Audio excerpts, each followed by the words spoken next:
we go. We are live on YouTube, so I'd like to welcome everyone out there to our special council meeting for Monday, October 5th.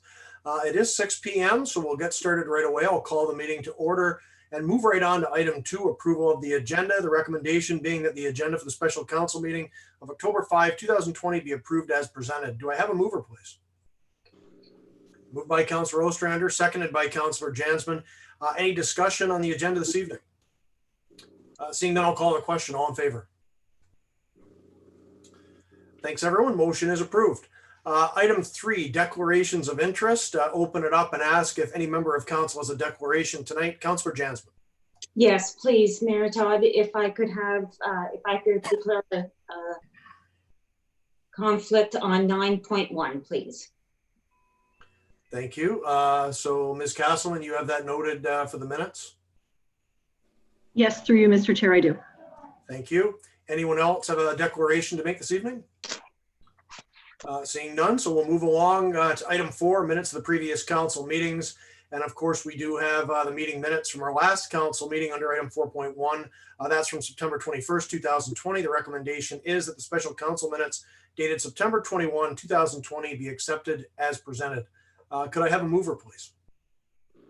Moved by Councillor Young, seconded by Councillor Burton. Any discussion on that set of minutes from our last meeting? Seeing none, I'll call the question. All in favor? Motion is carried. Thanks, everyone. So on to item 5, communications and petitions. The usual items under there, 5.1 action items. Nothing formally under action items tonight. 5.2, though, of course, we have the information items distributed as always under separate cover. Recommendation there that the information items under separate cover be received and filed. Can I ask for a mover, please? Moved by Councillor Ostrander, seconded by Councillor McConnell. So open that up for discussion. We do have quite a number of items on that list this week. So if anyone wants to speak to one of them or refer one on to staff for inclusion in a future council meeting. So I'll open it up for discussion.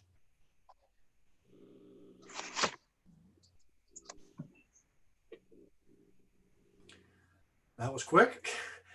So with no discussion on that item, we'll return to the motion and ask for a vote then, please. All in favor? Motion is carried. So 6, staff. We do have quite a number of items under staff tonight. So we're starting off with 6.1. That staff report 67, 2020. That's on the service delivery review and operational review. We have a draft report to look at tonight. We have Mr. Darby here. Good to see you again, sir. Thanks for joining us. But I'll turn it over to our CAO first for the introductions and to take us into this item. Matt?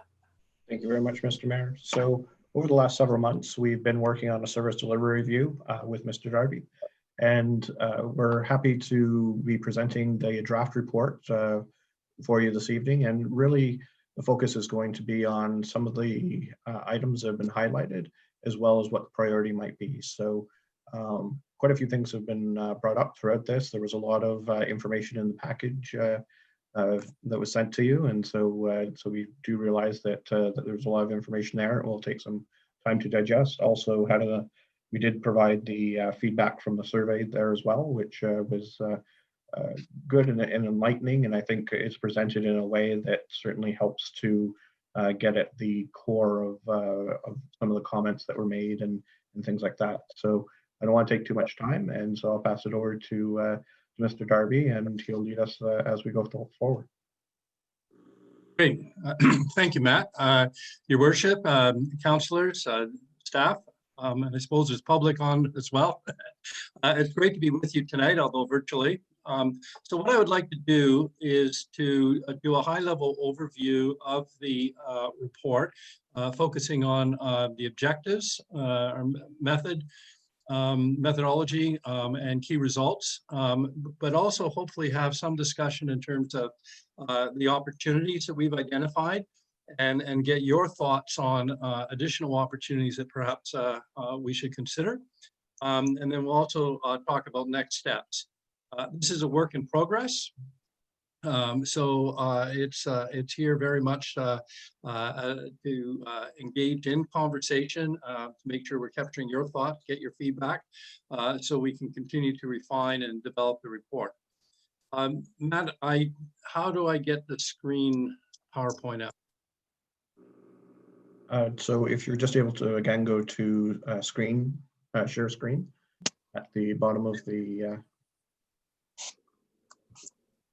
Okay. There we go. Good. So everybody can see that? Yeah. So what was circulated was 3 documents. The one document is a PowerPoint, which is the actual report, but there's 2 appendices. One is the community survey, and the other one, which is quite extensive, is the departmental review and report. So all 3 come together as a report and will be presented as a combined document when we're in the final stages. But right now, just because it's of logistics, it's presented as 3 documents. Now, I'm not sure how to scroll this, how to do the slideshow. I think if you just there we go. use- Okay. there you go. Sorry for that.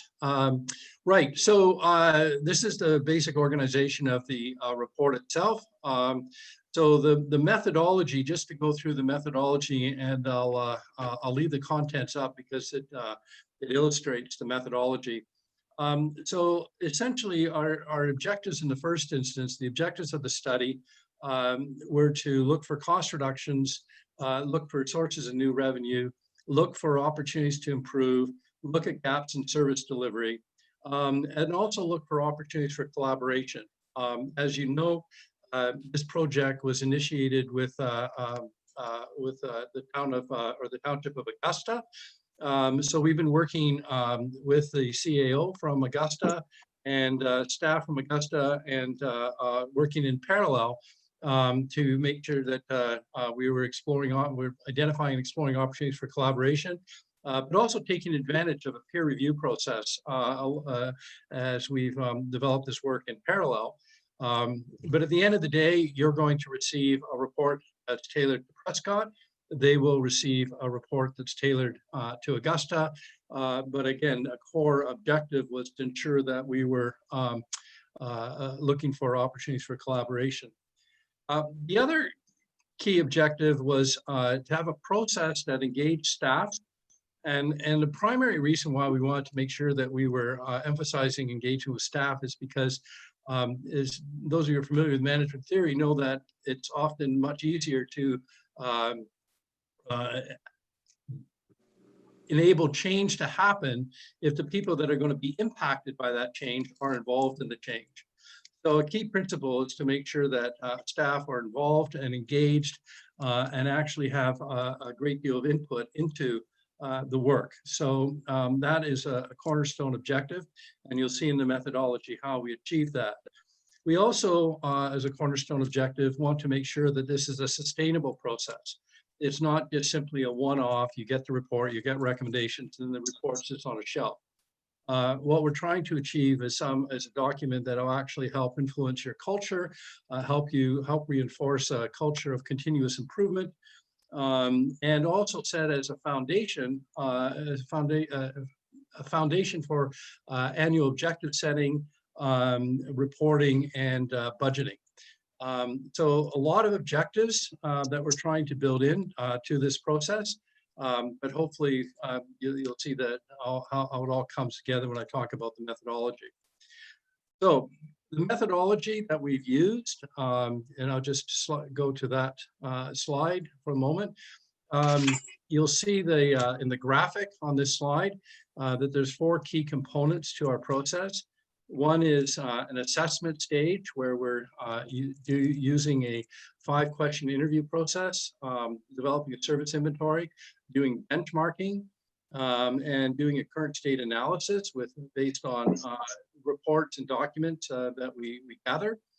The next step is to actually generate ideas and concepts about potential areas for improvement, both short and long term. And that we use largely through a questionnaire document that went to all staff. And we had back and forth with myself and members of staff as we tried to, fill out that document. And we encourage staff to, department heads to work with their staff to identify options and engage staff in this process generally. And then we come to stage 3, which is where we are today, where we start to focus. So we've started to do we've generated a fair bit of information with the community survey and with the departmental feedback and with our study of existing documents and our benchmarking. But now we need to start to focus on key themes and priorities and strategic directions. So that's where we are today. And this in effect is that, I guess you would call it our planning day with council and senior management to talk about how we're going to focus. And we'll do that specifically with the opportunity discussion that we'll be coming to momentarily. And with that in hand, once we finish our discussion today, we'll be beginning an iterative process where, as you can see already, we started with a draft report, but we'll be looking for your feedback as you get a chance to read through it, consider the directions that we're suggesting. We'll be going back and forth. We'll be going back and forth with staff as well. But the idea is that at the end of the day, we end up with consensus in terms of having a report where the recommendations are supported by staff and supported by council. So I'm looking forward to this as in many respects, we're in the middle of the journey. We're not at the end. We're now engaging you in the discussion. And we want to make sure that we've got a report that is meaningful and where the recommendations are ones that you feel confident that you can support. So that's where we are and a little bit about where we're going. Are you with me so far? Looks good. Okay, any comments or questions? So just to highlight the staff input and sort of how we generated a lot of our ideas, I just want to go through the questionnaire that staff filled out. And you'll see the completed forms in the appendix, I believe it's appendix 1, which is where you'll see all the information that staff have completed. There's a lot of detail, a lot of ideas have been generated. Some great information is in there. So there's a lot to look at and consider going forward. But just so you get a sense of what we're talking about, the first thing is we ask staff to describe their department, its mandate, how they services they deliver, and how they deliver them. We also documented a financial historical profile, what their budget's been historically, and the percent that it's increased. We asked staff to comment in terms of the issues that are facing the department, what needs to change, what needs to stay the same, and what unmet needs should be addressed. So this is a process to enable staff to comment on what they see as the issues that they're facing and what changes they see as being needed. A cornerstone of service delivery review exercises is benchmarking. In other words, it's how do we know that we're efficient? How do we know that we're delivering value for money? And one of the techniques to do that is to actually compare ourselves with a peer group. And we've selected a number of what we believe are similar municipalities to act as sort of peers or benchmark groups. Now, it's a little difficult in the case of Prescott because we were focusing on single-tier municipalities, but the number of relatively small single-tier municipalities are not that common in the province.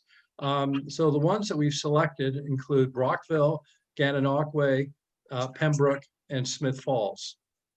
I'm not going to defend necessarily that they're the best choice or the optimal choice, but when we looked at single-tier municipalities that we thought could be useful comparators, this is what we feel is probably the most appropriate.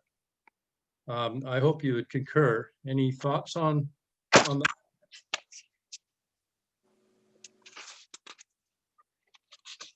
Any comments on those samples? They seem that they're pretty reasonable ones, and I think they're generally the benchmarks we use for a lot of things, although sometimes it's a little broader than that. Any comments on that? Lee? I just noticed in Gananoque and looking at some of the charts that they were out of whack in a few of their expenses and incomes, and what would put them out of the whack is of course the income that they get from the casino. So I don't know how you can relate that to what we have coming in, because what we have coming in is through straight taxation, not essentially a gift like a casino. Right. So just a general comment about benchmarking. Benchmarking is not a precise science. In fact, in many respects, it's anything but.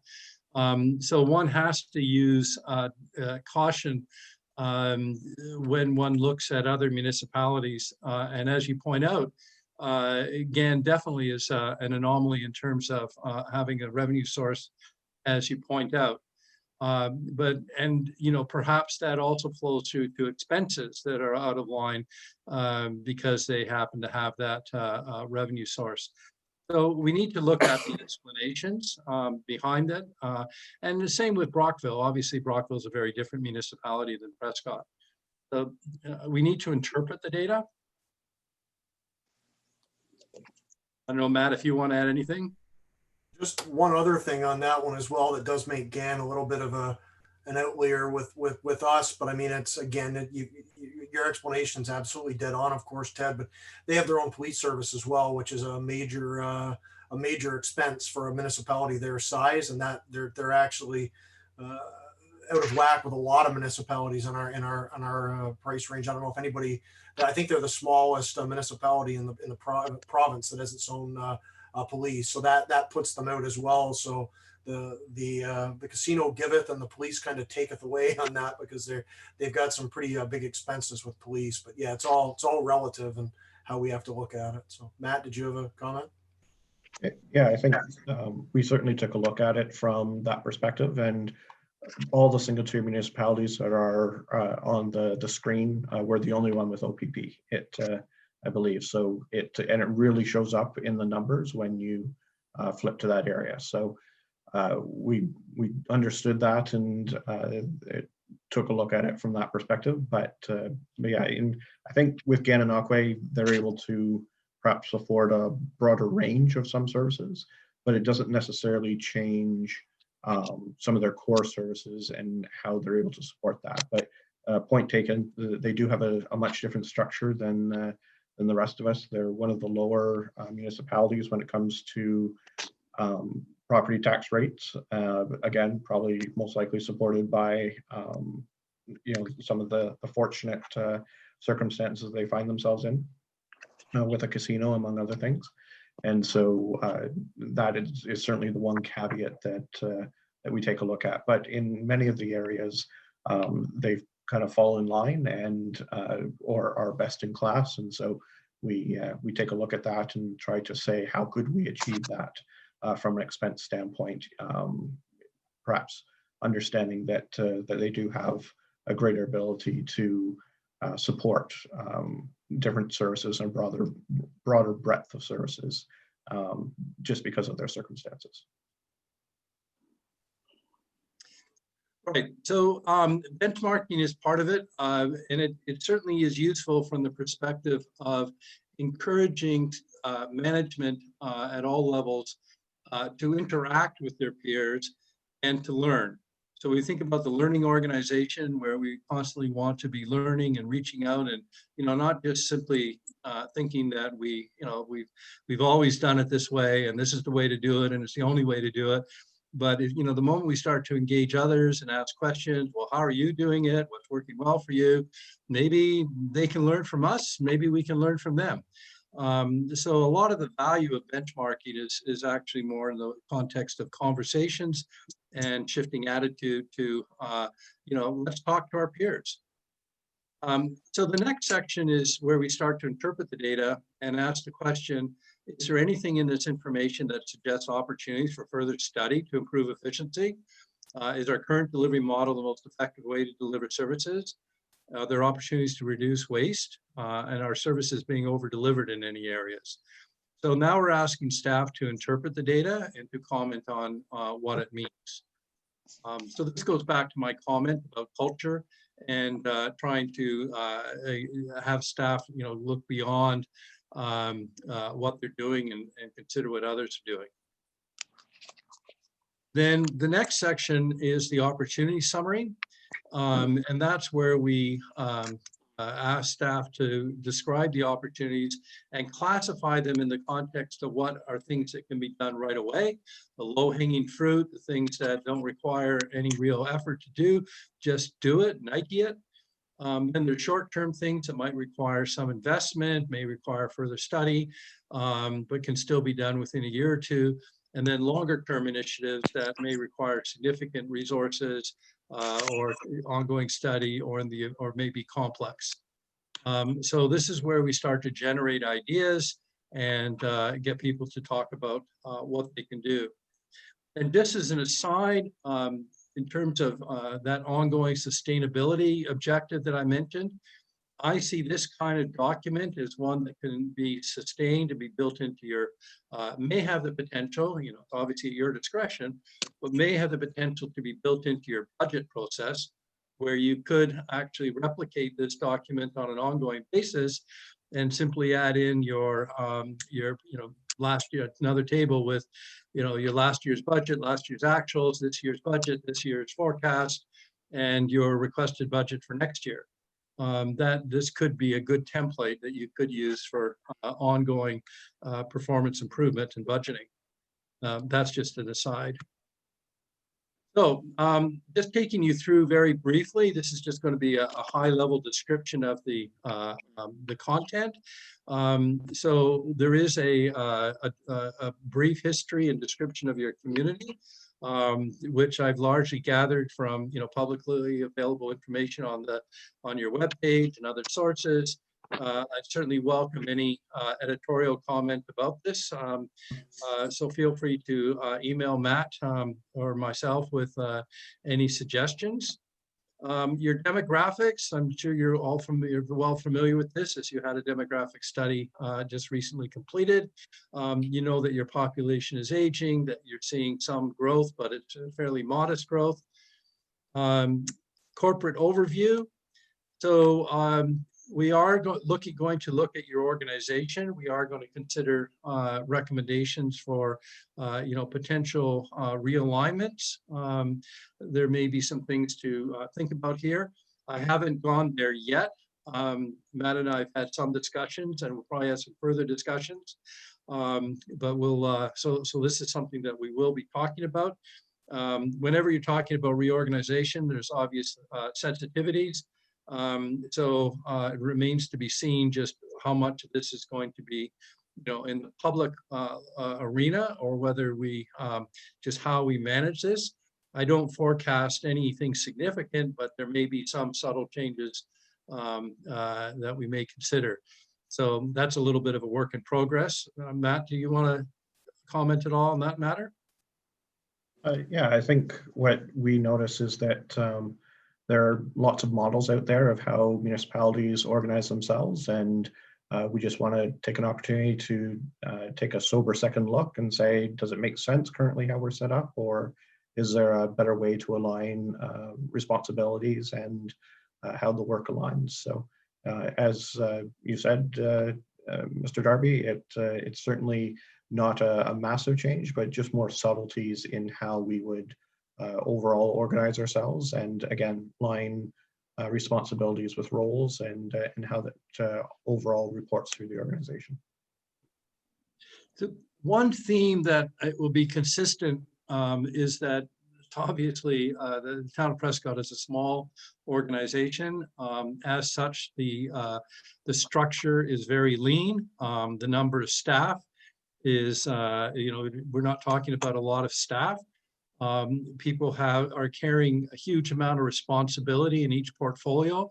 There isn't, in contrast to larger municipalities where you have much more specialization, broader span of control, more levels, more people, more ability to, handle all the things that you'd like to manage. My observation is this municipality has people that are very dedicated, that are doing great work, that are handling a massive workload, and there's not a lot of slack. So, there's some fine tuning opportunities, but overall, there's much more demand than there is resources to, accomplish all the tasks that are present. And that leads me to the next slide, which is kind of a catch-all list, a checklist almost of the kind of things that you would like to see, such as, robust, comprehensive, finance policies and procedures, human resource policies and procedures, a really organized, sophisticated occupational health and safety program. There's a lot of things that you would like to see, and I've highlighted some of those things.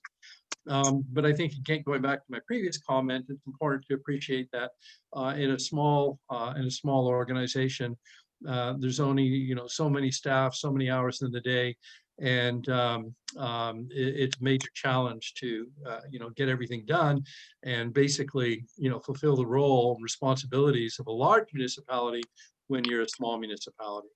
I think that is self-evident, but I think it's also worthwhile acknowledging. Please feel free to jump in if there's any questions or comments as I go along. Okay, so the next section of the report is kind of a high-level overview of the corporate financial profile, where what we're going to do is look at revenue, expenses, and debt, and some of the key ratios that are used to look at financial performance. My intent tonight is to kind of give you the overview. There's a lot of really good information in this that is worthwhile spending some time discussing. And when we towards the end of the conversation, I would like to discuss next steps.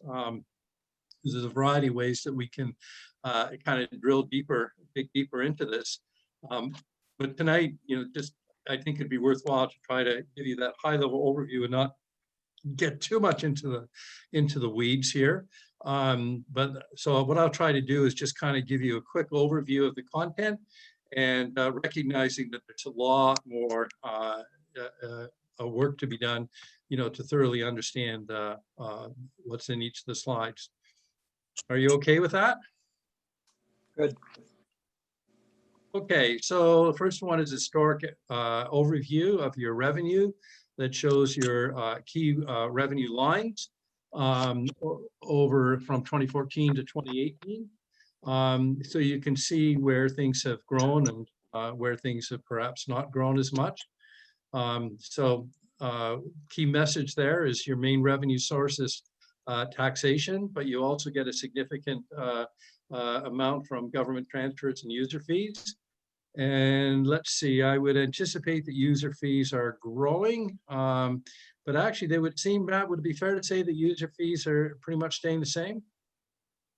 Yes, for the most part. I think when you look at 2014, it certainly is a year that it was higher than every other year. And so when you're taking a look at it, also there's been a number of measures to just decrease the overall water usage across the board, and many people have taken advantage of that in the same way they've taken advantage of ways to reduce the overall usage of electricity through LED bulbs and things like that. So really we're seeing some of those things drive down. And more recently, when it comes to user fees, the loss of the arena in the latter part of 2018 has had an effect on that as well. So if you were to put the arena back in and things like that, then you would see that they'd be much flatter. But when you have a high year you're starting with and a low year that you're finishing with, then it does have an impact on the overall average. I think you should also note, Matt, that The fire hall basically is not included in those numbers. It comes in 2019, right? That's correct. Borrowing and revenue. Not from a revenue perspective, but No, but certainly from a borrowing. borrowing perspective. So taxation, this one is reflects your historic assessment value, where your money's coming from in terms of taxation. So I think that's been fairly stable. Is there anything you'd want to highlight there, Matt? So as people remember it, we went from 2016 to 2017. 2017 is based on a new valuation, and then we really don't get back to that 2016 number until 2019. So when we take a look at where that is that you're only really seeing that increase. There's really 4 years in there where it went from 346 million down to 337. And then it's only in that final year that we've actually returned back past that 2016 amount. We know that in 2021, it was supposed to be a reassessment year, but that's been delayed. And so that 351 isn't expected to grow much beyond where it is today. Okay, and then when we look at comparative assessment, tax rates across based on your peer group and the different categories, you get a sense of where you are. And it would appear, I mean, my casual inspection suggests that you're pretty much in line with other municipalities in your peer group, with the possible exception of multi-residential, which could be considered a bit low. What do you think, Matt? It's an interesting one because the government has been very clear that they want municipalities to reduce the multi-residential rates, that there's been too many municipalities that have taken advantage of that tax ratio and have pushed them up. So they've actually put a number of stipulations in place to actually drive that down. So for the town of Prescott, that means that we don't have to drive it down very much further than where we already are. You can see that there's some municipalities that are going to have to reduce the reliance on multi-residential substantially. So we're already in that band and moving, continuing to move closer to the target, whereas which will have an effect on some of those other areas. Either commercial, industrial, or residential will have to pick up those differentials for those other municipalities. Interesting, because we always took a lot of heat on having too high multi-res. Ray and Leo particularly remember that. We used to hear that a lot. That's going back 10 to 20 years, though. We've been bringing that down for the last 8 years, 10 years. And, yeah, and certainly the one area that you saw in that 2016 revaluation that was applicable for 2017 is that our multi-residential is growing at a much higher rate than there are other areas. And so, which means we're able to actually reduce that rate more back towards that equilibrium with residential. And so that's actually been fairly beneficial for us and being able to move in that direction. And it's exactly what the province wants municipalities to do. So we're well ahead of the curve in many respects on that particular issue. Yes, and not to get into a budget discussion here, but that does show a little bit of room where we could nudge that up to get more closer to our comparators, because we are dealing with some very flat revenue otherwise, and this is going to be the largest area of growth, I would say, going forward for the next little while with what we've seen the last couple of years, and with the push to increase density as well, which goes along with exactly what you mentioned, Matt. It's an interesting discussion, but the one question I have to ask it is Smiths Falls. Those are really high numbers. I'm just a little significantly at a step with the others, and I don't want to be seen as criticizing Smiths Falls because I'm not, but it's just, that's dramatic. Is there any rationale for that, or why they would be at where they are with the amount of growth that they've had recently? I was actually expecting everybody to be roughly the same ballpark, but even Pembroke's is significantly higher in a number of categories there. So I don't know, Ted, any comment on that? Why we are, this, obviously there's going to be differences. Everybody's in a different situation, but when you break it down to this, it's just kind of some stark differences. can only hazard a guess, but before I do, Matt, you want to comment? Certainly, I think like Prescott, they've certainly seen a lot of their industrial side go away, and so that's caused them to have to offset by increasing the other areas. So certainly you're seeing that. I think more recently they've turned the corner. These again are 2018 rates, so that's the most recent we have available for every municipality. But certainly you're seeing that as that combining factor. We have a much smaller industrial and commercial base than a lot of municipalities, and that can be shown in a couple of other areas that we took a look at. But certainly that Cornwall, you'll also notice, has rates that are fairly high on the high end. And so again, fairly industrialized, and then having to move to a different model and a different structure overall. And I would fully concur. The one thing I'd comment on is that the whole reason why this study is being done is because the province provided a modernization fund, as you know, and there's some speculation that that was done because of potential cuts to provincial funding to municipalities. So if it turns out down the road that that a source of revenue from the province it dries up, it's going to be important to look for opportunities. What would you do? And this might be as Smith Falls, in a similar circumstance for a different reason, but Smith Falls evidently, it would appear, had to increase their multi-residential rate, perhaps as well as others, to compensate for a major loss of revenue.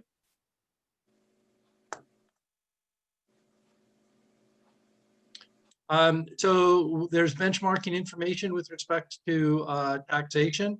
With the benchmarking, you'll notice that there's the yellow highlight. So with all of the benchmarking, we've tried to make it an apples to apples comparison by showing the benchmark information on a per household and a per resident basis. And based on that, your total taxation per household appears relatively low compared to the comparators. Now, on one hand, that's a good news story because it's good for your residents. It's good for attracting, residents to this town. But it may also be an area for further study in terms of is there some potential to maneuver here? Again, I'll turn that one over to Matt for further comment. So this one has to be taken with some context. So this is the amount of property taxes per resident. It's not necessarily, or per household. It's not necessarily the average tax per household.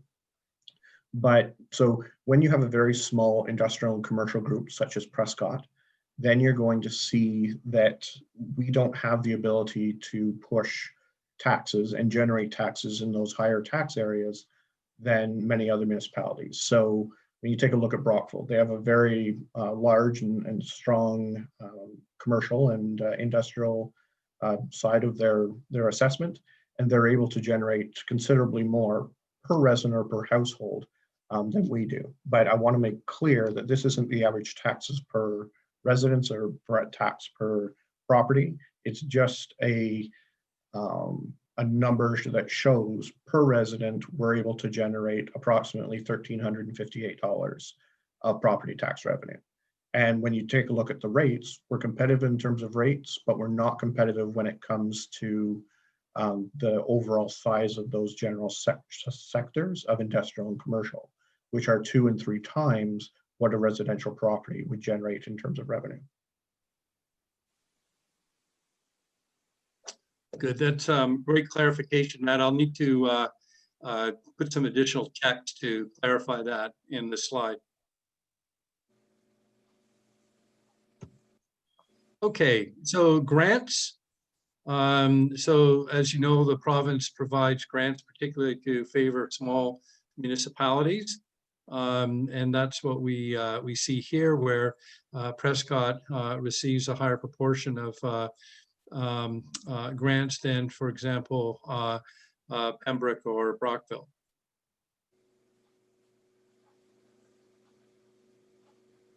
What's interesting with this slide, I think the question always has to be asked is the municipality maximizing its grant potential?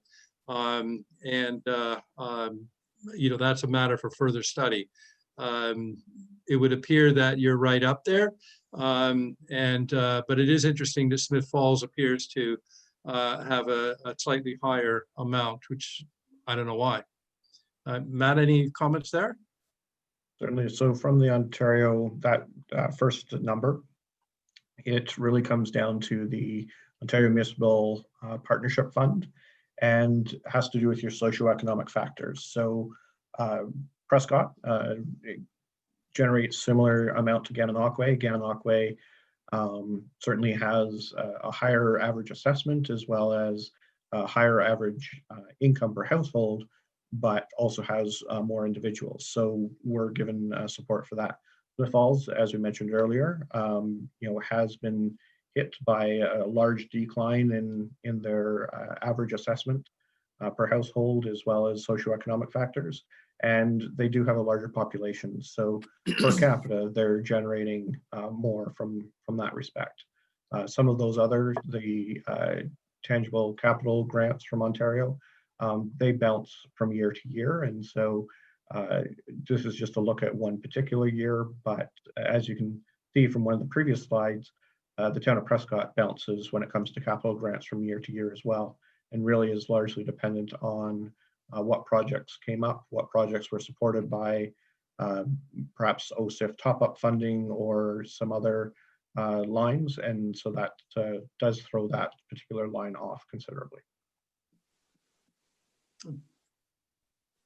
Okay, so then we have other sources, which largely reflects user fees. There's a significant revenue line associated with user fees and service charges. It would appear to be in the ballpark range of other municipalities. Although it is interesting that GAN seems to be have quite large user fees, given that they've got the casino, you know, alternative sources like the casino, but I'm not quite sure how all that works. Again, Matt? So a lot of those would be driven by water usage. That's going to be the bulk of it. Gananoque also has a very large marina, several times our size. And so those types of things will certainly move those in one way or the other. It's also interesting. These are all 2018 numbers, correct? That is correct. Because you throw 2020 on this, and I'd rather be us than some of the other guys because those revenues are all going to flatline. And that's, I mean, that does show how 2020 has changed things dramatically, and it's going to impact their operations likely for next year as well, at the rate we're going, at least one more year. So that's going to be a significant challenge. And so when we benchmark this as, you know, 2018 is probably a more sensible number, and that's the more of a traditional average. We're also into a whole new situation here now, and we don't know how things are going to change on a more permanent basis going forward. And that's dramatically hit revenue sources for all our other municipalities. And that's the one area that I would say the smaller municipalities, the ones that just rely on generally a few main sources of revenue, largely taxation and the OMPF, as opposed we've ended up faring better in 2020 with COVID than those that depend so much on, say, arena revenue, transit revenue, and so on and so forth, casino revenue. So this is going to be it's going to be a very ugly picture for a lot of municipalities when they finalize their numbers for 2020, just how much lost revenue they've got to deal with. And it's going to be an awful tough budgeting process for a lot of the other municipalities in the area. It just shows how horrible this year has been. Okay, so key performance indicators. So just to roll up some of the information that we get from the Municipal Financial Reporting System, FIR. So we're all this data comes from the province in terms of the benchmark information. Hopefully it's relatively apples to apples, but there's always anomalies in this, depending on, you know, how compliant municipalities are with the reporting requirements, and you know, are they reporting correct information in the correct way. But anyway, for here it is in terms of the benchmark information that we see that the province reports. Matt, any comments? No, I think this one largely speaks for itself, and certainly provides an understanding in terms of the water and sewer per household, that we are kind of in line or even a little bit low compared to some other municipalities. But quite often we get compared to Brockville, and again, they have a large industrial and commercial sector that has supported those overall amounts. And so you'll see those to start to come back in line when over the next several years. Okay. Now we shift gears into operating expenses. So this first slide reflects sort of the distribution of operating expenses historically by major you know, expenditure type, i.e. salaries and supplies. So the overall percent increase, the annual change has been relatively modest. You've managed to control your expenditures, I think, quite well over this time period. Expenses by functional area. Now, each of these functional areas will be discussed in greater depth in the appendix. That's where you'll see a lot more detail in terms of the expenses and the explanation. So this provides an overview, and I think what's useful to note is the roll-up of corporate expenses and the benchmark compared to others. And I think the bottom line from my perspective, when I look at this, is that in terms of total expense per household, total expense per resident, you're certainly in the I would say the middle of the pack.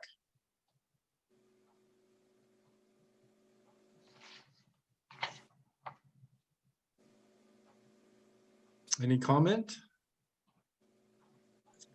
So now we're looking at a different view of expenses, this time as a percent. So what's the distribution of the major line items as a percent of total operating costs? So now you can get a sense of whether there's things that are a little bit higher than you might anticipate. For general government, it does appear to be a little higher than the benchmarks, but I think you would expect that as the smaller the municipality is, the higher the proportion of money that's going to be spent on general administration. Other services such as protection services, which presumably includes, Matt, would that include fire and police? That is correct, yes. So having a volunteer department and having the OPP obviously allows Prescott to be spending considerably less than the peer group. Transportation appears to be in line with the benchmark. Environmental services, perhaps on the high side. And I think the rest, to be fair to say, are reasonably in line from a benchmark perspective. Any observations, Matt, you'd like to make?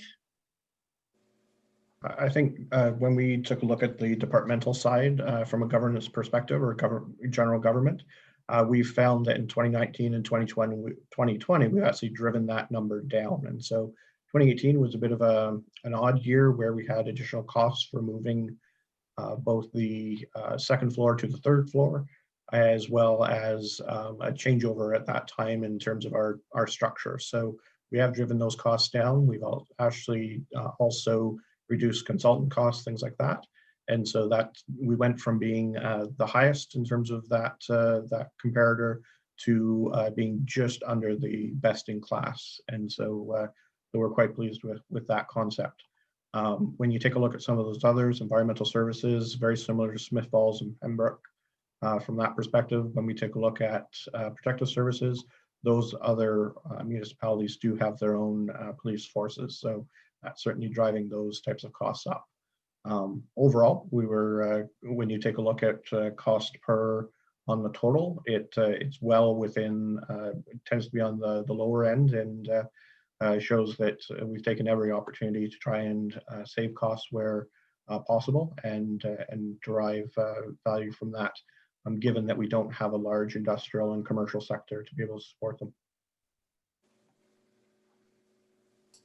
Yeah, the protection number still is interesting, though, that it is like that's a significant, significantly down from. I mean, you look at them, and obviously the police are driving those added costs, and but it's obviously a big factor. There is the drop in the OPP bill that's come down considerably. Starting, what are we, 4 or 5 years into that now? So this would have picked up some of the decrease. 18 was probably, was it the last year, I think, that it declined again.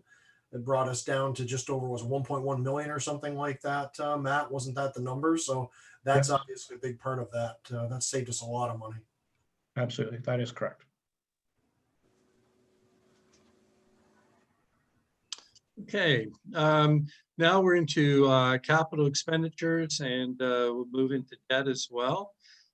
So this gives you a sense of what you've been spending in terms of capital on a historic basis by major functional area. I think the key issue is that you have been increasing your spending on capital, which I think is a very good thing. I mean, on one hand, you want to contain costs, but on the other hand, allowing your infrastructure to deteriorate is not wise on the long term. So I see a significant capital investment personally as a good thing. But again, Matt, over to you. Absolutely. So I think what you're seeing here is very much our street work that we've done over the last several years, both in transportation and water and wastewater. We did receive a grant for doing the water treatment plant in 2018, and then improvements to recreation across the board. The majority of the costs that you're going to see for the fire hall will be in kind of that 2019 area as we move forward. But and that's exactly the point that Mr. Darby was making, was that in order to keep ahead of the curve, or at least to try and not fall further behind the curve, that you need to continue making investments, especially in your water and wastewater areas, because those are the ones that just because they're under the ground and out of sight, out of mind, they are the ones that will drive costs up over the next 50 years, and just having to replace them as they continue to wear out. And Matthew, 2017 was St. Lawrence Street, was it, or 16? That would be 2016. 16, and what was 17? 2017, I believe, was Linda. Okay, right. Then the 2018 was Henry Street. That would have been 2019, I believe. 19, okay. Actually, St. Lawrence Street was over 2 years. Was, yeah. Question? Yeah, Councilor Shankar? Matthew, can you just explain those recreation numbers from 2017 to 2018? In terms of the capital expense? Yeah. Certainly. So there was only a small, I think, a couple of small projects in 2017. However, in 2018, there was some substantial renovations that were done at the community center. And so to remove all the mold, things like that, safety items. And so you're seeing that that large number there. Right. Thank you. Thank you. Hey, so debt's remained fairly constant with a bump up in 2018. And then I imagine with the fire hall that those numbers will change for 2019. Matt? That is partially the 2018 amount that you're seeing there is vast majority of the fire hall. 2019, the debt did not change because we'd incurred most of it in 2018. And then in 2020, we've actually now debentured it. And so we're starting to pay that down.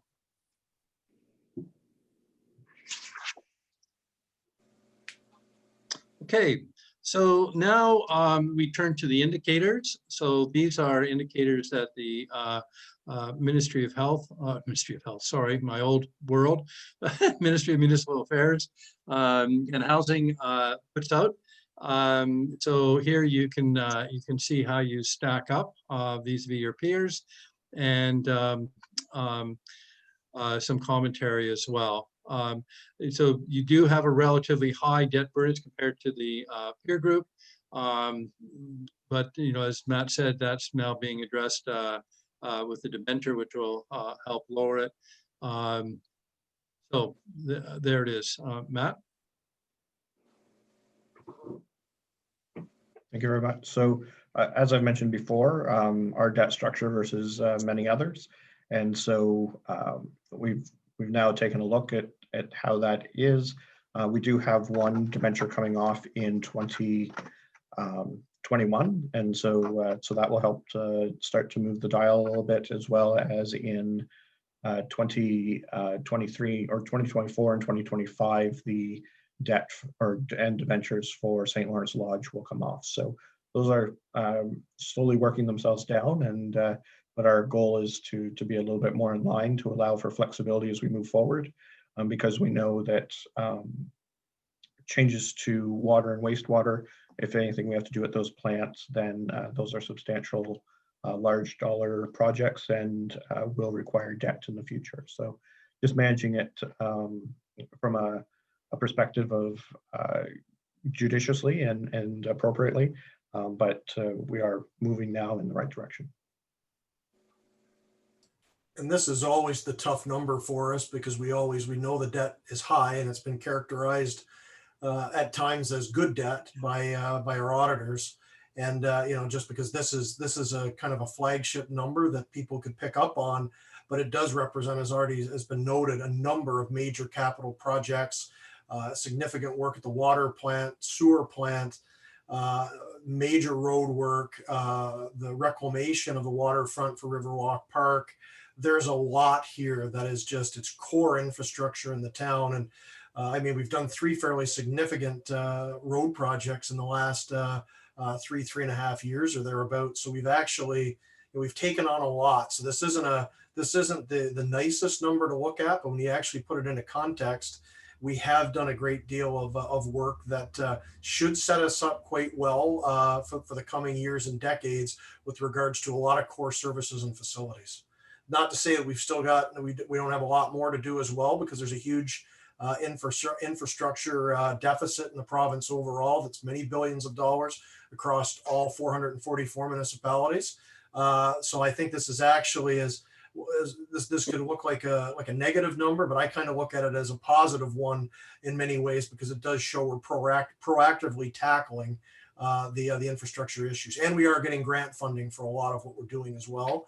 But that said, this is going to go up again with the fire hall when it's tacked on here, and hopefully the arena as well will be a project for 2021. We're all fingers crossed there, of course, that things work out well with us with the grants and the money we're raising there too. So, but they're all core facilities. Ray, you had a comment? Just to point out the fact that we did this borrowing at the lowest possible interest rates in a long time. So we took advantage of the rates and got into this knowing what we were doing. Yeah, fully agreement there. Any other comments on these last couple of slides? Nope, we're all good. Okay.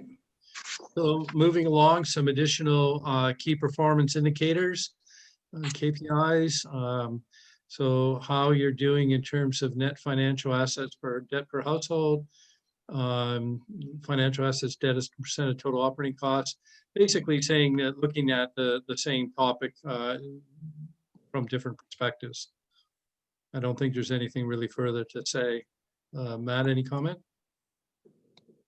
No, this is largely driven by debt. So if the municipality has debt and isn't just sitting on the money and is spent it on capital assets, then this is where it's going to show up. So not really any major concerns from that perspective, but that's why you'll see the negatives there. And actually, Matt, just one other, if you could provide a quick comment, because people at home may be wondering about this. We do have borrowing capacity remaining as well. We're not exactly, we've got a high debt load, but we're not in any sort of urgent situation with regards to if we did have a capital project that did come up, we do have room under the borrowing. Certainly that's correct. This is just highlighting that in comparison to other municipalities, we do have a large debt load, but there's certainly still room to borrow. And generally how the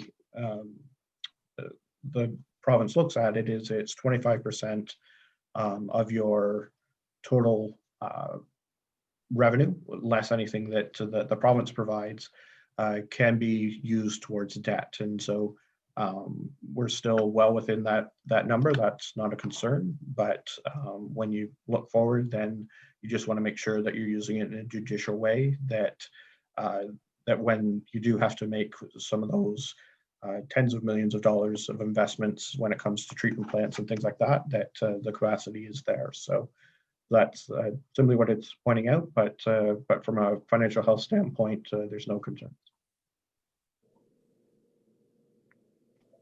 Thank you. And the next page will help people feel better. Yes. Yeah, so we look at reserves. So you do have significant reserves. So that's important in terms of your overall fiscal situation. So yeah, so that's a very good perspective to keep in mind. Additional benchmarks with respect to reserves. I think Prescott again shows to be in a favorable light with respect to these indicators.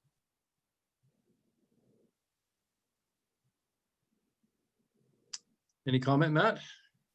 No, I think certainly municipality having reserves is critically important, and the vast majority of our reserves, about 2/3 of them, if not a slight bit more, is made up of water and wastewater. Water and wastewater is required to pay for itself, not only from an operating standpoint, but from a long-term capital replacement standpoint. So it's important to have those in place and be able to support the rejuvenation and fix capital projects that we do from year to year and well over the next 20 to 50 years. That may well be where Councillor McConnell's point about Gananoque is really illustrated with regards to the revenue from the casino. Yes. That's just a guess, but I'm pretty sure that's where that money is. Yep. Yes.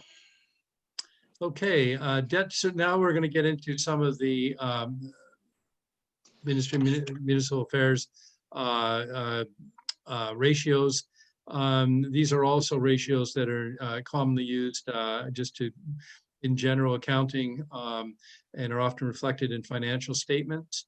So debt service coverage ratio, a target is 2, Prescott's 3, a little lower than some of the others, but still above the provincial target.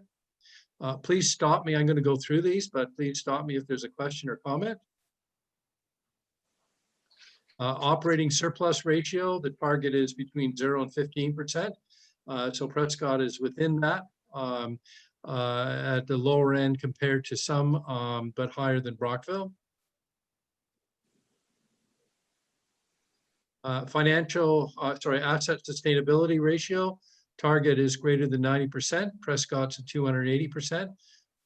So that's certainly a favorable situation. Current ratio, target 1-to-1, and Prescott exceeds that by about 3.4-to-1. So that's where we end up with that corporate financial overview. I think to sum up, Prescott's in a very favorable position overall. So that's good news from the perspective of a service delivery review and looking for cost savings. There's not mountains of gold in the mountains to mine. I think you're again, it's said earlier, I think this reinforces a general theme that overall you have a very efficient organization as it stands today. Not that there isn't some room for fine tuning, but as to use the expression again, we're not going to find buckets of money falling off trees.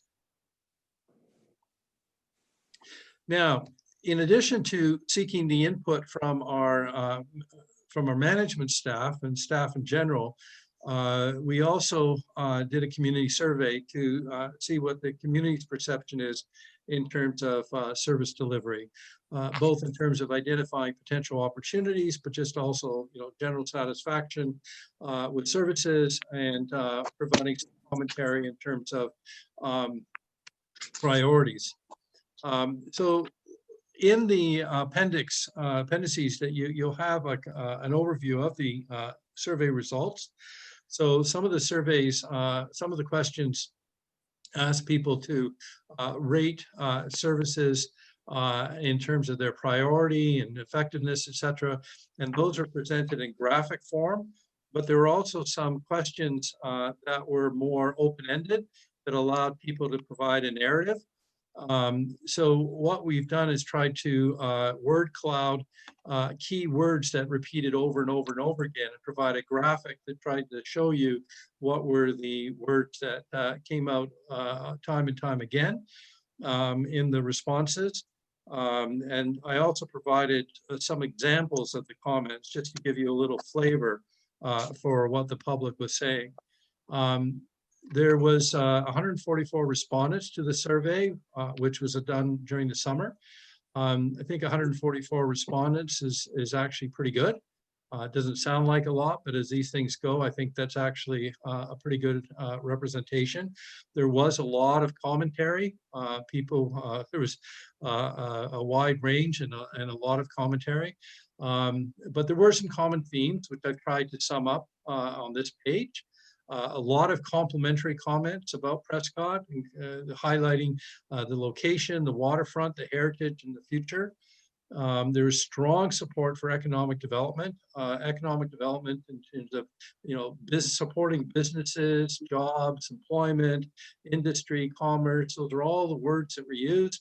Talking about attracting new companies, supporting the downtown, increasing tourism, a lot of support for your special events and festivals. The waterfront came up time and time again about how important it is to support the waterfront development and also have a vibrant downtown core. Absolute cornerstones that just came up time and time again. Parks and Rec are seen as a high priority, including a new community center and arena, and also development of linked bike and walking paths. So this is kind of my best effort to do a roll-up of an awful lot of commentary. So I hope this will be useful as we start to, look at opportunities and where we're going to focus going forward. Comments, suggestions, surprises? Any observations from anyone? Questions? Seeing none, Ted, so please proceed. Okay. So there's actually a second page to this too, and I did want to highlight a strong desire for engagement. So I'm just trying to look for the words here. I'm not quite seeing them, but I can tell you that going through a number of the questions, there was very strong support for additional community engagement. So I just want to highlight that, although I'm not seeing the words, so I may have missed that in my roll-up. But just letting you know. It was the second bullet point on that page. Yes, sorry, there it is. Thank you. Yes, but I just wanted to emphasize that as just so it didn't get lost. And also the cooperative ventures with surrounding municipalities. There was actually, that was mentioned quite often, was working with the surrounding municipalities. Was there more detail about that community engagement? Yes, and I think if there's an, we do have, of course, the actual, survey language, and it might be worthwhile, if someone has a keen interest to dive into it, or if there's, or if he wants us to provide those comments directly, we could do that. So yes, there was more information. Participation and communication would be the key words that I found. But like I say, if there's if you'd like a deeper dive into that, that can be done. There's also the results of the survey on page 64 through page 80. And so if there's anything coming from that, then we're more than happy to provide additional detail. Okay. So now this brings us to the area where we really wanted to get your input. So we started to brainstorm opportunities. So this is, if you go back to the methodology, this is where we want to start to focus. So we want to gather the opportunities into 4 key categories. So the first category would be cost savings and improved service delivery efficiency. The second category is, are there any areas where we're over delivering, where we should actually reduce services or eliminate? Then the third category is opportunities for collaboration. And the fourth is revenue generation. So what I'd like to do now is just introduce you to that subject and then get your input in terms of, some other things you'd like us to consider. So one of the things that has come out is, and I know that you've done a strategic plan, and it's about to, you're at the final stages, which is great.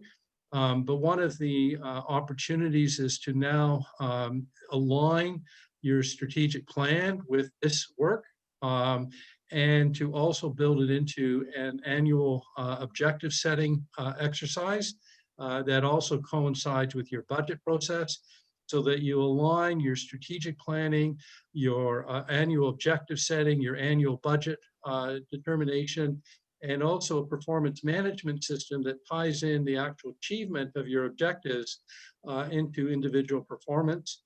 And then that draws a sort of full circle where you're aligning your organization from top to bottom to achieve the strategic directions that council has set as the priority.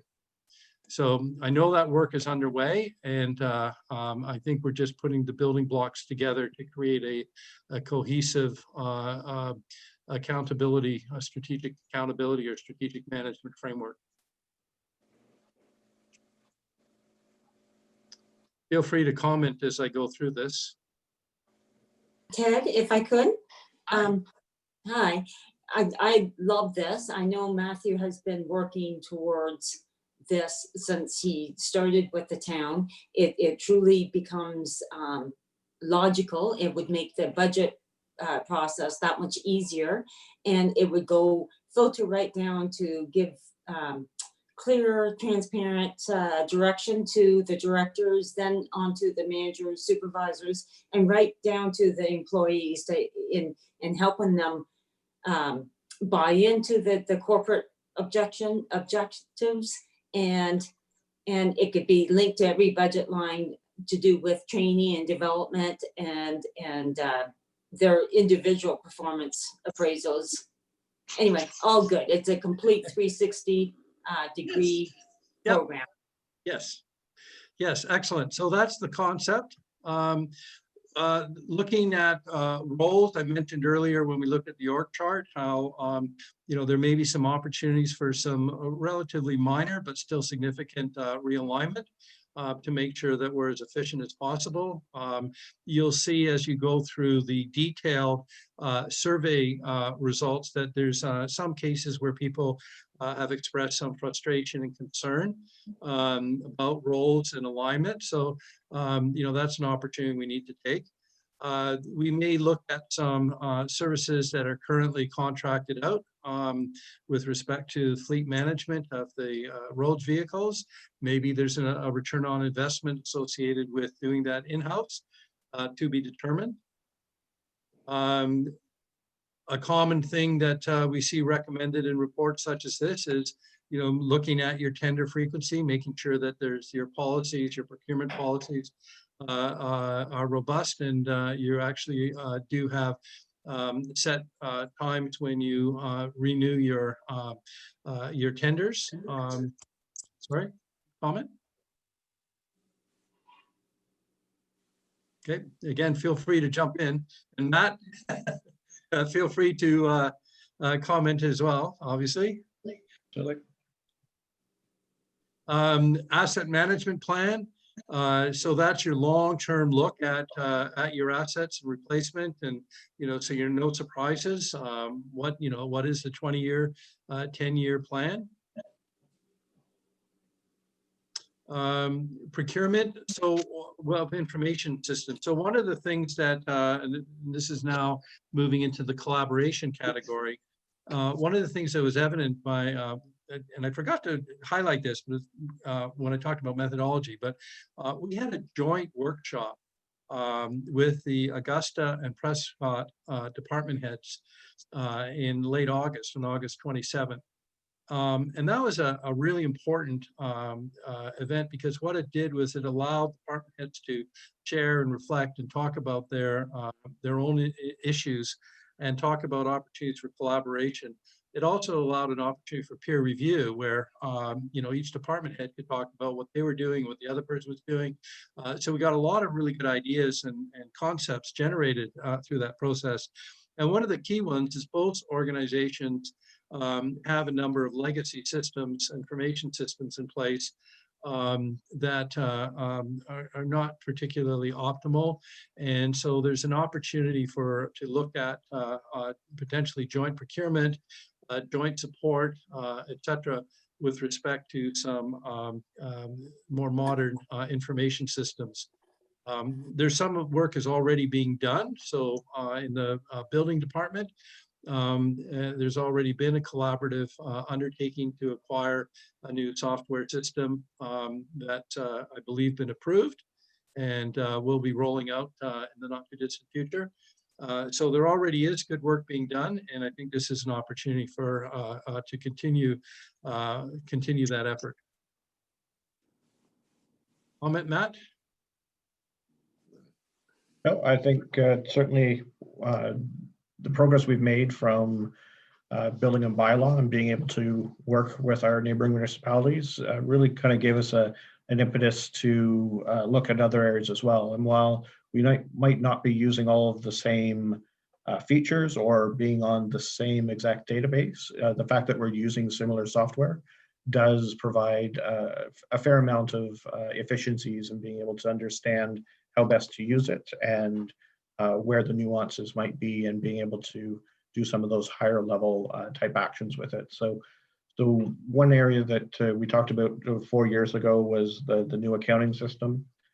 There are some limitations with the current accounting system, and we know that our neighboring municipalities also have some limitations. So what we found is that there's a consolidation of software when it comes to financials in the province and throughout much of the Canadian environment for software for municipalities, financial software in particular.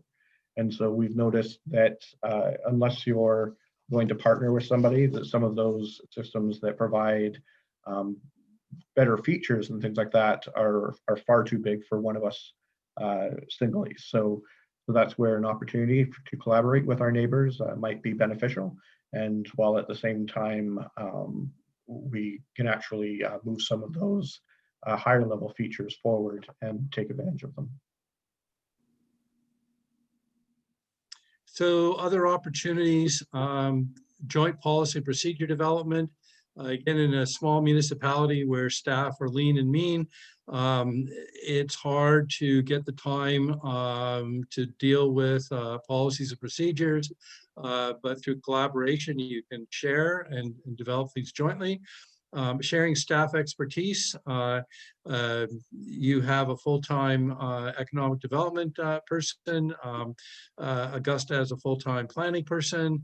So there's potentially some opportunities there. Things like Parks and Rec, playground safety inspections are another example. Procurement, joint procurement is certainly an opportunity to do tenders together, to take advantage. Another example is recruitment. So if you're hiring summer students, is it possible to do that recruitment together? I don't know, but these are just sort of brainstorming ideas. Doing things like continuous improvement. So we've identified, what I've tried to do in this whole process is identify areas for further study. And some of those areas where we identify further study, where there could be opportunities to look at processes, may involve doing things like Lean or Six Sigma, continuous quality improvement. There's a number of different things one can do. But there's certainly an opportunity to collaborate with that, to share, the expense of potentially re-looking at processes, sharing the expense of a facilitator to help with that process. Things like how emergency management is done. By statute, municipalities have to have emergency plans and have to do drills and tests, etc. That's another opportunity for potential collaboration. Revenue generation. Some of these things may be in place already, but just to, again, brainstorm with you, making sure that looking at new development as a return on investment, where by encouraging such investment, you can generate additional tax revenue. I know I'm preaching to the choir on that subject. Tax vacant excess land at full taxation rate to make sure that you're not incenting people to leave property vacant. We constantly look at your user fees for discretionary services. And that is where we are to date. But as I indicated, I really would like to open this up for any suggestions and comments you may have in terms of additional opportunities that you'd like us to focus on. Our work is not complete. This is a work in progress, but we'd really like to tap in at this stage to any thoughts or advice you have in terms of opportunities we should be looking at. And Ted, it's a lot to take in tonight for everyone as well. So just open up the, if anyone comes up with anything after the meeting as well, please feel free to email that through so we can capture everything. As Ted did mention, it's a work in progress. So not everything has to be on the table tonight. But with that, ask for any feedback on this section of the report.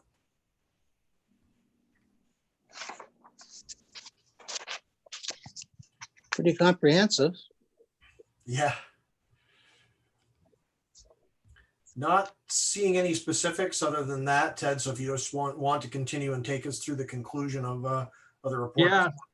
So this basically does take us to the conclusion. There's another section on implementation, which will have some specific advice in terms of how you implement. But really, this brings me to the end of what I wanted to do tonight. There's a lot more information in the actual appendix with respect to the departmental report, a tremendous amount of information there. We still need to go back and mine that and pull out opportunities to try to to summarize. So we're not finished yet by a long shot.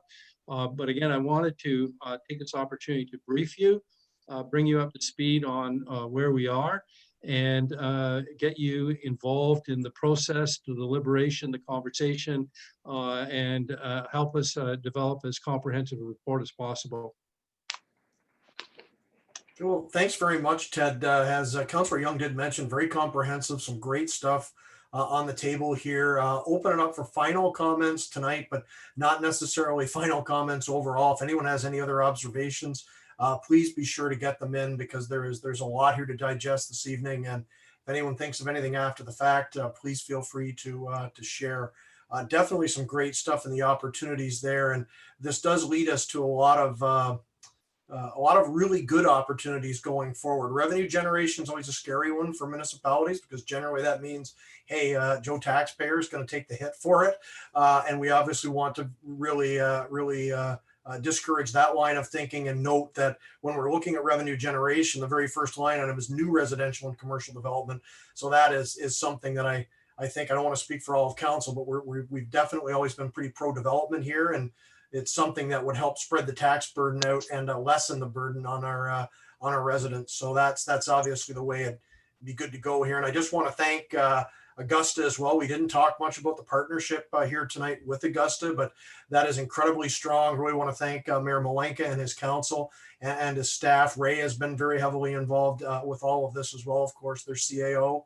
And it's been a great partnership. People are asking us more partnerships, more regional, and we are doing that and then some with Augusta, with both this and also the economic study that we're doing with them as well on our commercial and industrial lands along the 401 and looking for all ways we can partner. So we're covering that well too. So excellent report, Ted. Really want to thank you for bringing this forward this evening. A lot to take in, but I will go out. Any other comments tonight from Mr. Darby or our staff, just for direction and suggestions going forward?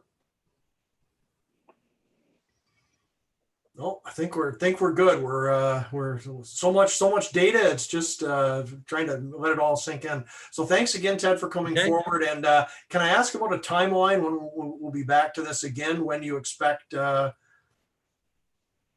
moving on to the next steps? I think there's a lot in here with regards to that joint committee, I believe, as well with Augusta that needs to bring some recommendations forward. Is that just when will council expect to look at this again?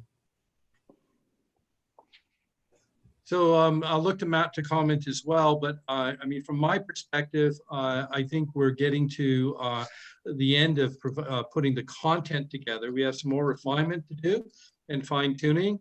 I think I will look forward to your feedback in terms of how you want to process the information. Do you want to spend a little more time doing a deep dive into some of the specifics? Or are you comfortable with it having us basically, finalize it and bring it to you as a draft? So I'm not necessarily looking for an answer tonight, but as you read through this and you think about it, I look forward to some direction from Matt in terms through Matt in terms of how best to proceed.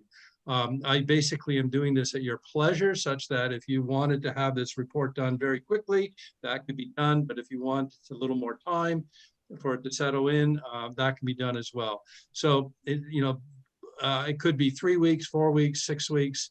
At this point, it depends on the iterations and the discussion that you want to have. But I'd invite Matt to comment as well. We have our next council meeting coming up in 2 weeks. Is that enough soak time for everyone to kind of think this over and decide what direction we're going to take there? Matt, does that sound good? Or did you want a little more time for staff to do a few things here? No, I think if council can provide their feedback on or before the 19th, then that will allow us to take in that feedback, finalize the report, and hopefully, barring any unforeseen circumstances, that we could bring it back November 2nd for adoption and next steps. So yeah, I think having something on the agenda to just talk about it at the next meeting would be beneficial, and then bring it back on the 2nd. So basically 4 weeks from today. Councillor Young? Brett, I would look forward to reading the comments provided by staff and department heads. I think those are going to be the most valuable comments in this whole report. If they've got suggestions and we can implement them, I think that's wonderful. Absolutely. Any other comments or questions this evening? Looks like we're pretty good then.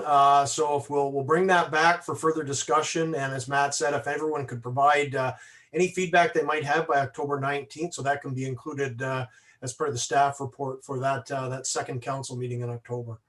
So thanks very much, Ted. Very My pleasure. comprehensive, some good stuff there, and look forward to. Oh, I guess the only thing.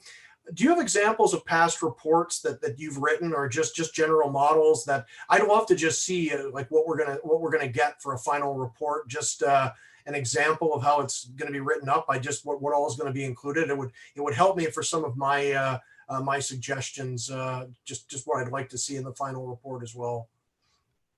So the document you have in front of you today is very much the template of the report that you would see as the final product.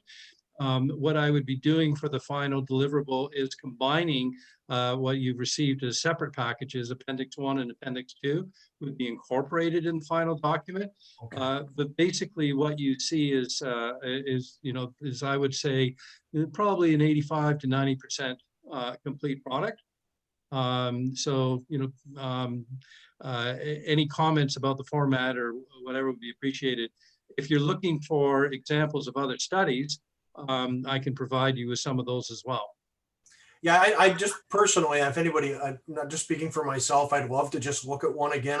I've looked at various ones over the years, and just curious, just to see it. No challenge. So the format looks great and everything. I'm just wondering mostly what's going to survive to the final document, what things might be edited out, and just for sake of brevity and keeping the focus. But no, that sounds great. So I think we can move on then. And thanks again, Ted, for joining us this evening. And we'll talk again probably 2-3 weeks or however we get this back from staff. So Right. Thank you. Thank you. Good night. Good night. Thanks a lot.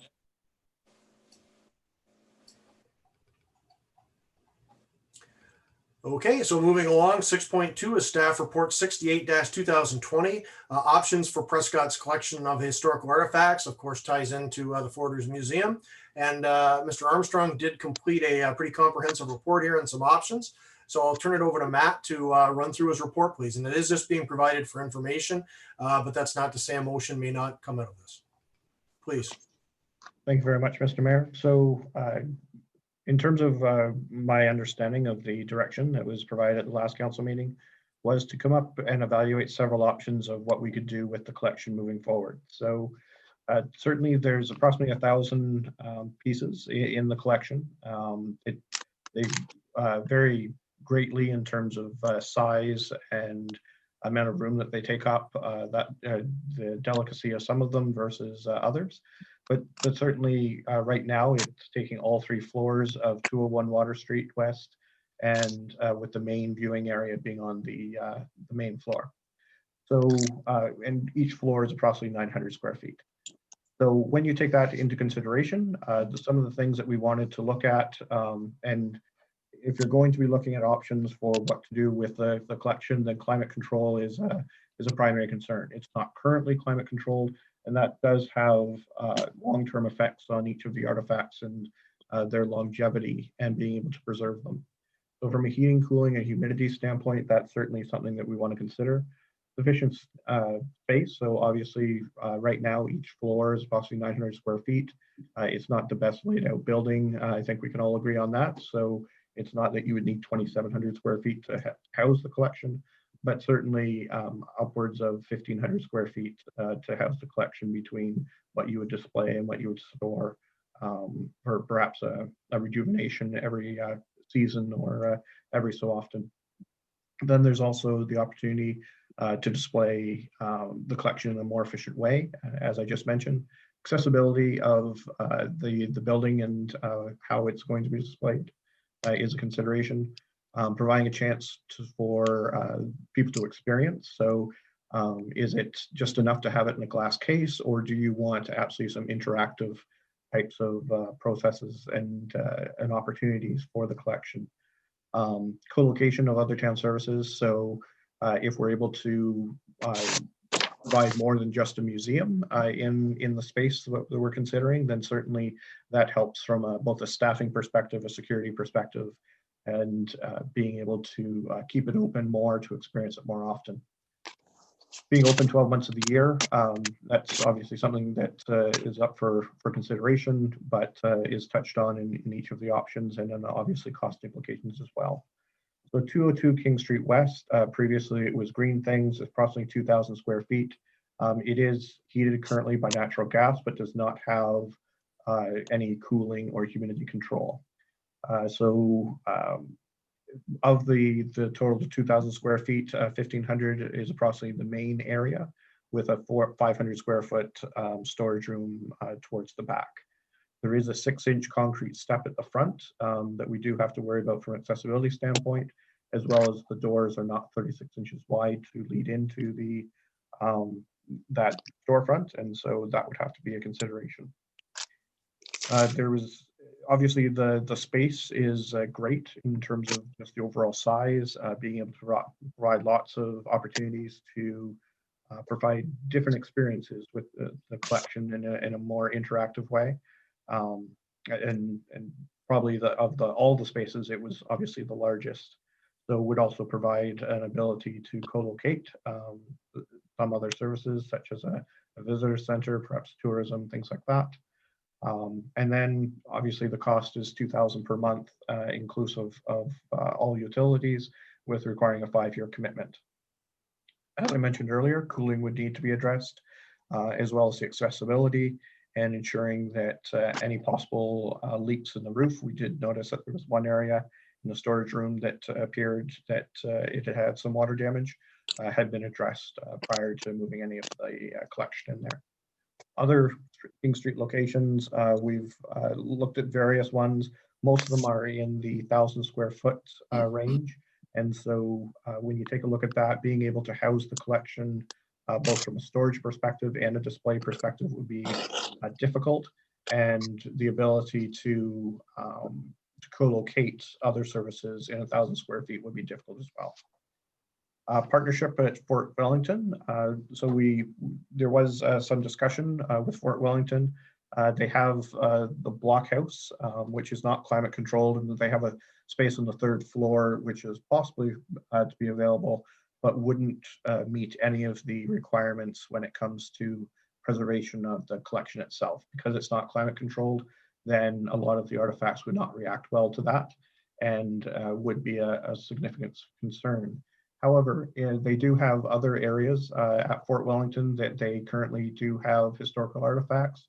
And I think it would behoove us to work with them to perhaps share some of the artifacts that tell the story of the museum, or sorry, of the fort, as well as how Prescott came to be from a forwarding perspective. And that is very much an area where we could partner and move forward that story and provide a more holistic story to what they already have in their collection as well. Town Hall, obviously the library was looked at. There's several places in the library that we looked at, one being the children's area in the front, another being where the computers currently are, and finally a third place being where the majority of the collection currently sits. All of those would require a fairly sizable reduction in the current book collection and wouldn't really net much more than 500 square feet. So what could be displayed would be severely limited. That being said, it does have both heating and cooling, relatively humidity controlled, and does provide accessibility. So it does tick off some of the boxes, but certainly not all of them. Town Hall 2nd floor, the large room at the opposite end, on the west end of the building, that would be opposite to Ruth Evanson room, could be a possibility. Is approximately 600 square feet. So there again, it would, the size of the collection and what could be experienced and seen at any one time would be limited. Accessibility is certainly addressed at Town Hall, and then heating and cooling is usually a good thing. 2nd floor does have its challenges, especially as it remains unfinished, but hopefully once it's finished, it will certainly be able to move forward in a more climate controlled perspective. Humidity in the building, especially as you start moving up the floors, just due to the nature of the building and its age and how it's set up, does increase as you move up. So to finally where you get on the 3rd floor, and it can be a little bit misty in my office. So looking at the alternatives from what I just mentioned, boxing up the collection and using a specialized mover is certainly an option. It wouldn't be the optimum outcome, simply because we've certainly heard that people are very concerned about the collection. They very much want to continue to experience the collection, and it is somewhat of a driver of people visiting town, and might provide an opportunity to also provide a greater experience for those that are visiting and those that are residents that want to learn a little bit more about the history of Prescott. So from a financial implications standpoint, the museum currently has about a $31,000 operating budget. $10,000 is used to cover the operating costs, while $21,000 goes into reserve every year. So at the end of 2019, there was a balance of $81,000 in the reserve. And when you take a look at all of the options, the most expensive option being 202 King Street provides the best space, provides the most options as to how we can move forward. But at the same time, it's also the most expensive. So the total operating budget that we currently have of $31,000 would be enough to cover the operating costs of both the rent as well as things like internet and those types of things at that location. By co-locating, perhaps working with the business improvement area, Chamber of Commerce, Town Visitor Center, then that's how we would staff it and have it available to be open. So that's really, those were the considerations that we went through on each of the areas. Hopefully it covered what the majority of council was hoping for, and really now it's up to for discussion. Thank you. Thank you very much, Mr. Armstrong, for that very comprehensive report. I'll open it up for discussion. Councilor McConnell. Thank you, Mayor Todd. I'd say we're still short some information on really having a reasonable discussion here, because it appears the most obvious answer is the store on King Street. However, Matthew mentions that the step does not accommodate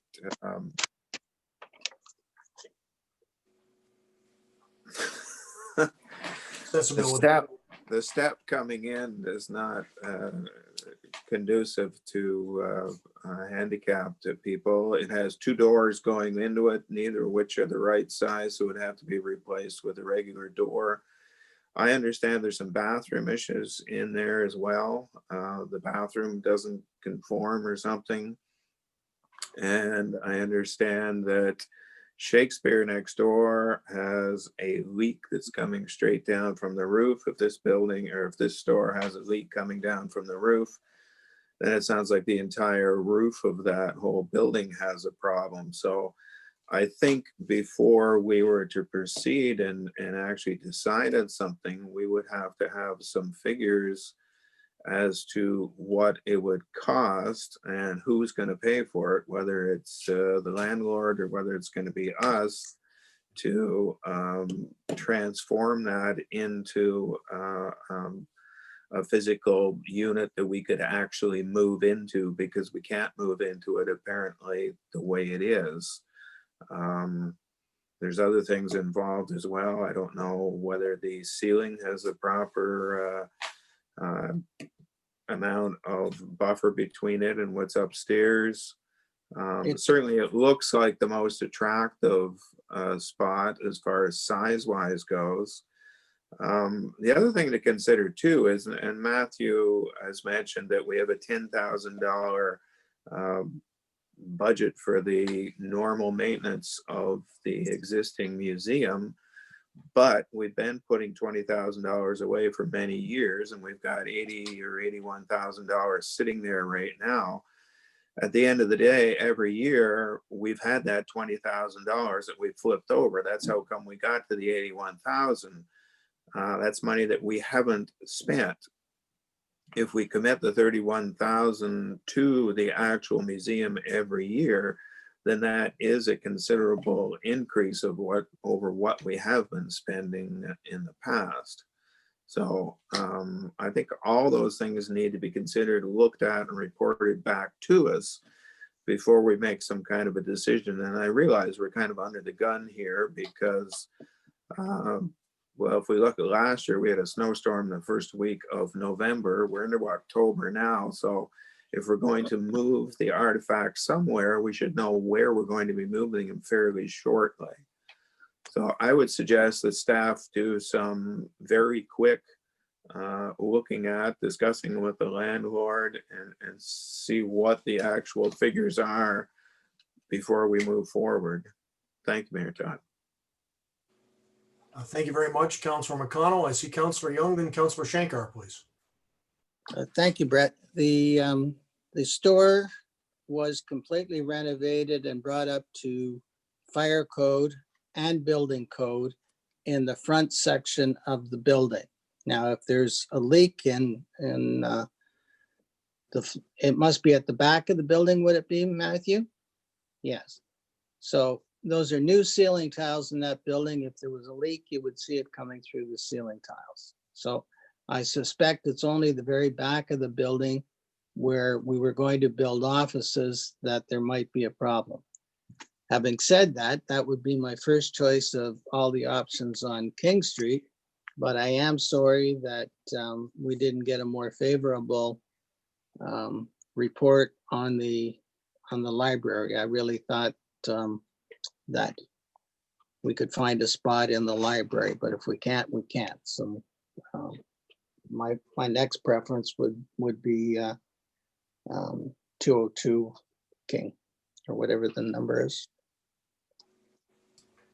Thank you very much, Councilor Young. Councilor Shankar, please. I do have a question. The talk about the artifacts that are in the museum now, are they okay where they are now? Like, is that Forwarders Museum heated and climate control at this time? Like, that's where everything's been for the last 10 years or so. So I was just kind of wondering, is it going to last the winter there? And it was there last winter, just what's going on there that way? Thank you. So in terms of the sale of the museum, I would not recommend that we would keep the collection there after it's changed hands. So I think at this point, we're looking at November 30th as being the date at which it would change hands. And at that point, I would recommend that we would, whatever decision is made, that the collection be removed from that site. You are correct, it hasn't been climate controlled. So from a humidity standpoint, the humidity has been too high. From a heating standpoint, it has been kept at a minimum temperature that's appropriate during the winter. But in the summer, it certainly does get quite warm in that building. So when we took a look at what we wanted to do moving forward, our biggest concern then was whatever decision that we make, we want to make sure that we're doing in the best interest of the collection and to preserve it long term. Leaving it where it is isn't that best option. And so certainly it was a large consideration as we thought through the various options. Okay. Thank you very much, Councilor Shankar. Thank you, Mr. Armstrong. Discussion, Councilor Burton, please. Thank you. I think we're missing a few things in the report as well. The security for the artifacts, if we're going to decide to put it at 202 King Street, are we going to put something across the windows in the front to secure the artifacts? So that would definitely be a cost if somebody were to break the window and steal the artifacts. Also, are we going to encase the artifacts? Are they going to be sitting on shelves with glass fronts? Or are they going to be just putting the artifacts out in the open? So those are some of the factors that we need to consider as well.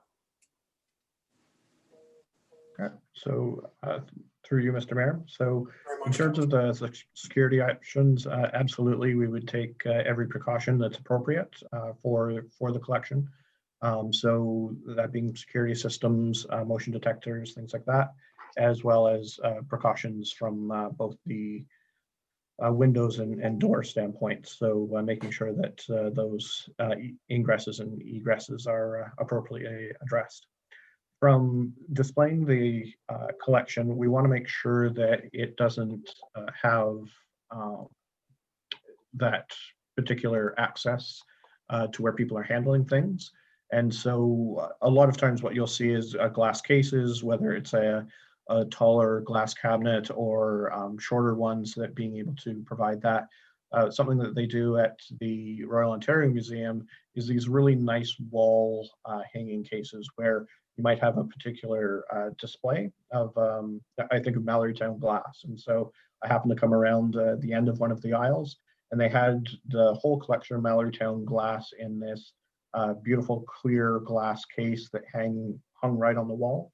You couldn't see or touch it. You couldn't see exactly how it was attached to the wall, but it was very tastefully done. So we would really look at a mixture of those as well. At the same time, I think there's several items in the collection that would be enough to build a type of room where you could actually see what somebody kind of sitting at the desk and experiencing a little bit of that historic nature around them, where you would have it barred off by velvet ropes and things like that. So I think it provides a lot of options where you can, if you have the space, provide those different types of displays and interactions. Whereas when you are limited on space, then you're really just down to cabinets and things like that. So we want to provide as many opportunities as possible, while at the same time preserving them. So no direct sunlight, humidity, those types of things. And so really that will be, we want to get as much opinion on that as possible. We also really want to be able to provide perhaps a small dark room somewhere where you could go in, watch a slideshow or a short movie to learn about a particular topic. And maybe that's having a volunteer. I think we all know of an individual that loves history and some of the artifacts that would be able to give a 3 to 5 minute talk on a particular artifact, and then go out to be actually able to experience that in the museum itself. So again, for me, it's down to how many opportunities in different ways can we experience the collection. And so space is the key. Absolutely, our goal with this is anything that we want to do moving forward is preservation and security of the collection. And so that's why we've taken kind of the approach that we did when we took a look at the options. Thank you very much, Mr. Armstrong. Councillor Jansman, did I see your hand up? Please. Sorry. Yes, thank you. Thank you, Matthew, for your report. I liked that the fort idea was included in there. I do appreciate that it can't be our only answer, but I agree with you. I think it's worth still looking into as a secondary location. It would promote a win-win situation. It will enhance our partnership, yada, yada, yada. So that's all good.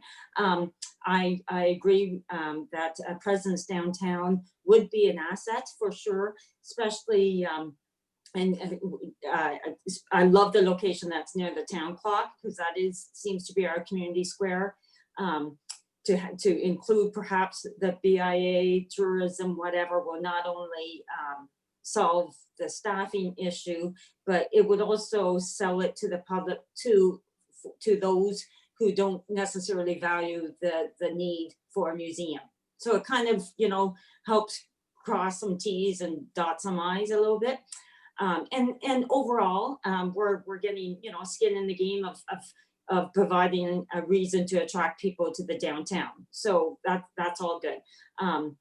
202, I like, again, because it's so close to the town clock and Shakespeare, and it will seem to match that whole corner.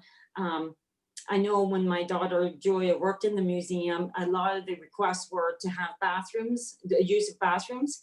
And after, this pandemic is over, I think that's going to be remain. So the bathrooms really need to be looked at, as a next information report, if we're going to entertain the 202.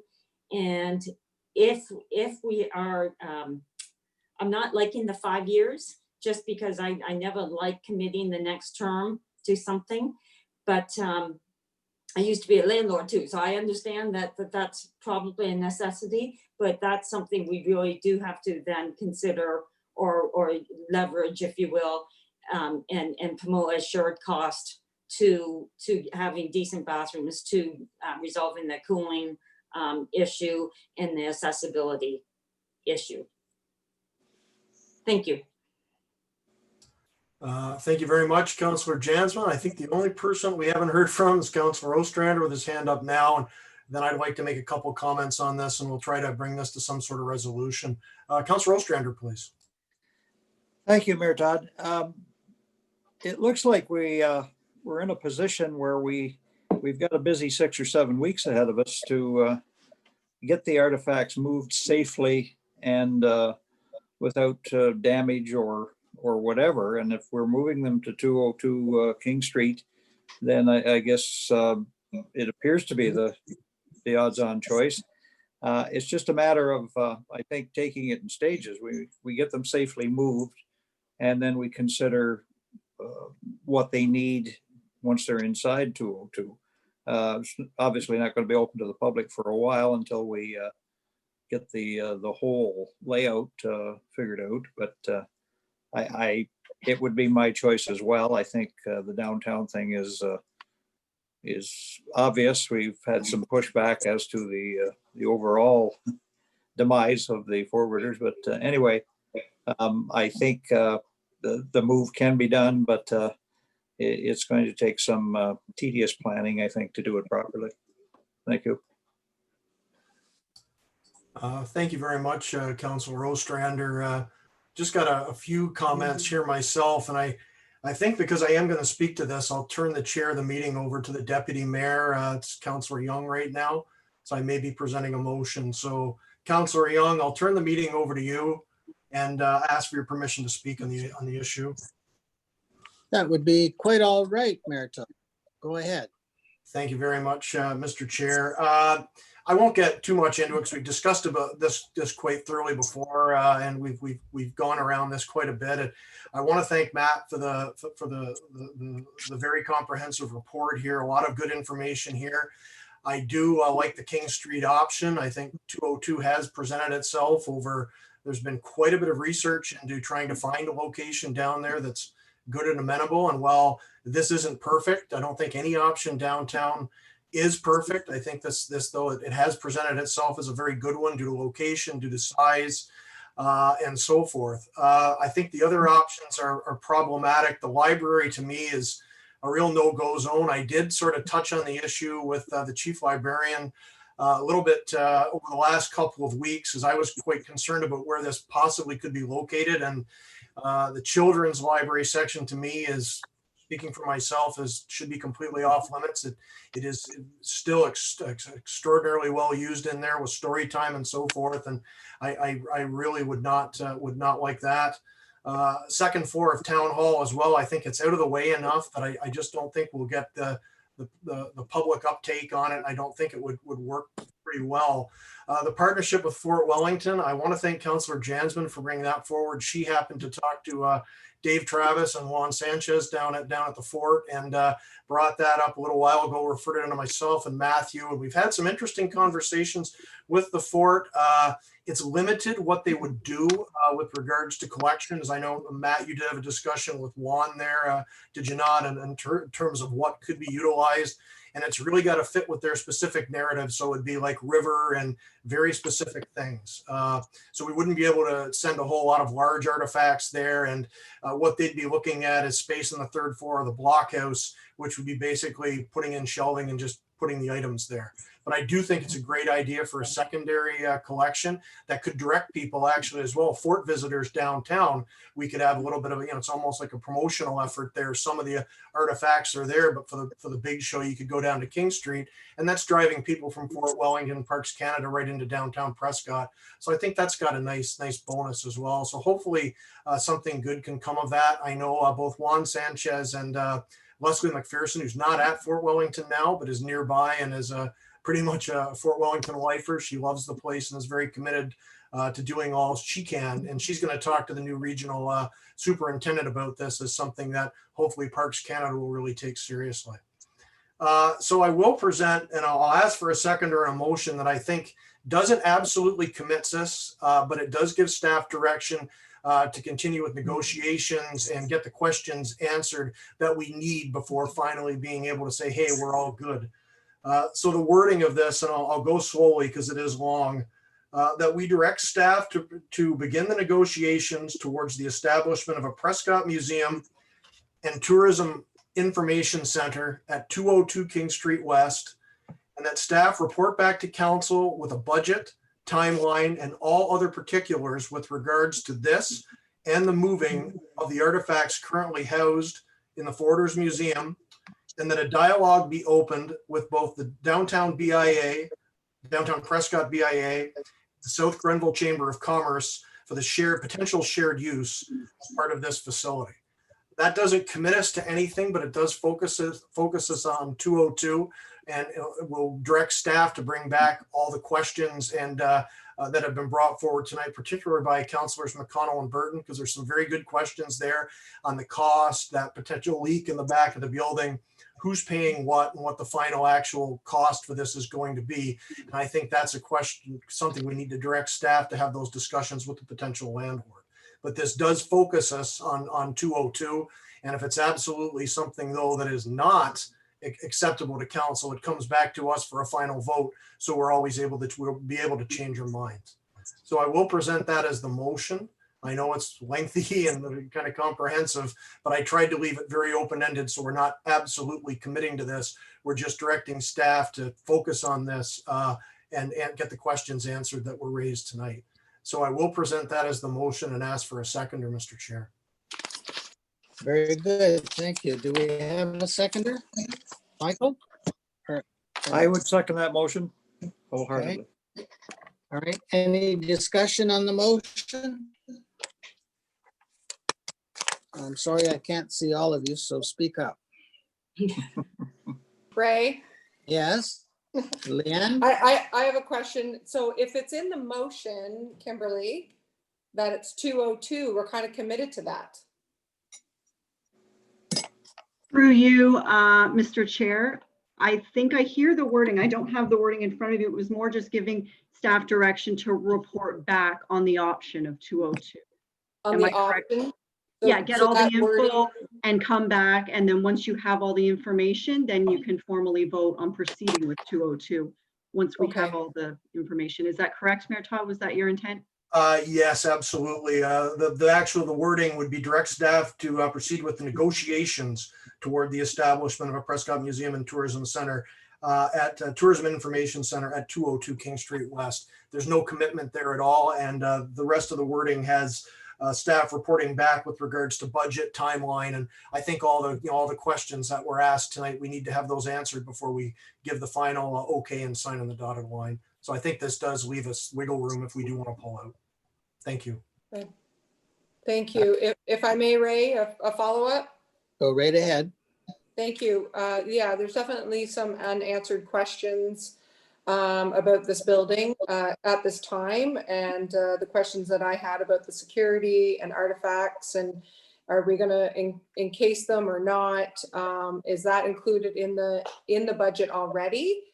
That's another question as well. So there's a lot of unanswered questions but to continue the negotiations would be a good thing in the favor of that. Thank you. Thank you, Leanne. Are there any other questions or comments? I only have one, Matthew.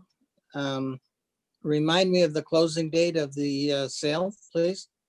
I believe we're looking at November 30th as the closing date. All right, I also believe Councillor McConnell wishes to say something. all right, thank you. Go ahead, Lee.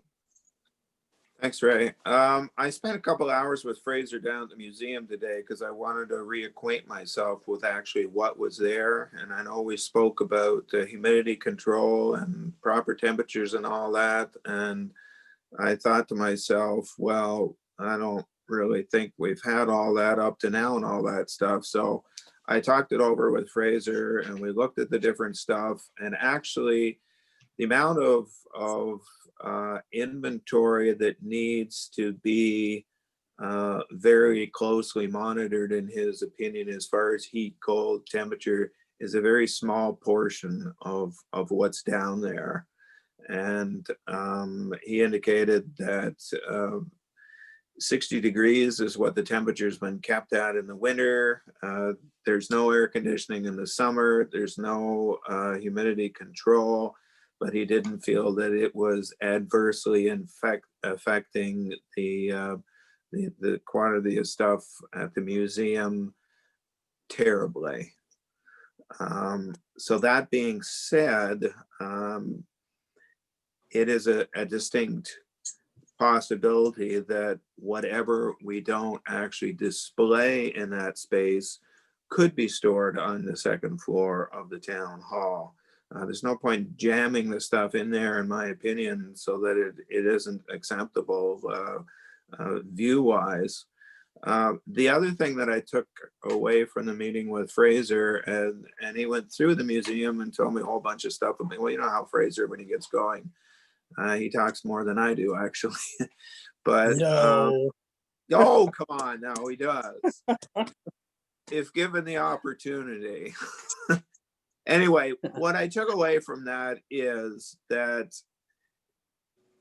you pretty much need to hire somebody that knows what they're doing if we're going to run a museum. So we should be looking at a cost for a curator or somebody of that ilk.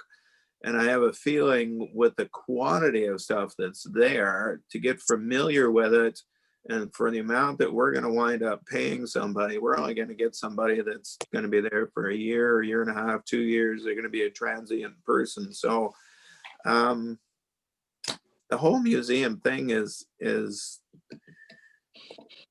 where, how can I put it, where we like something, we like to strive towards something, and it's either do what we've been doing, which is kind of show them every couple months of the year and then stick them away the rest of the year. Nobody gets a chance to see them.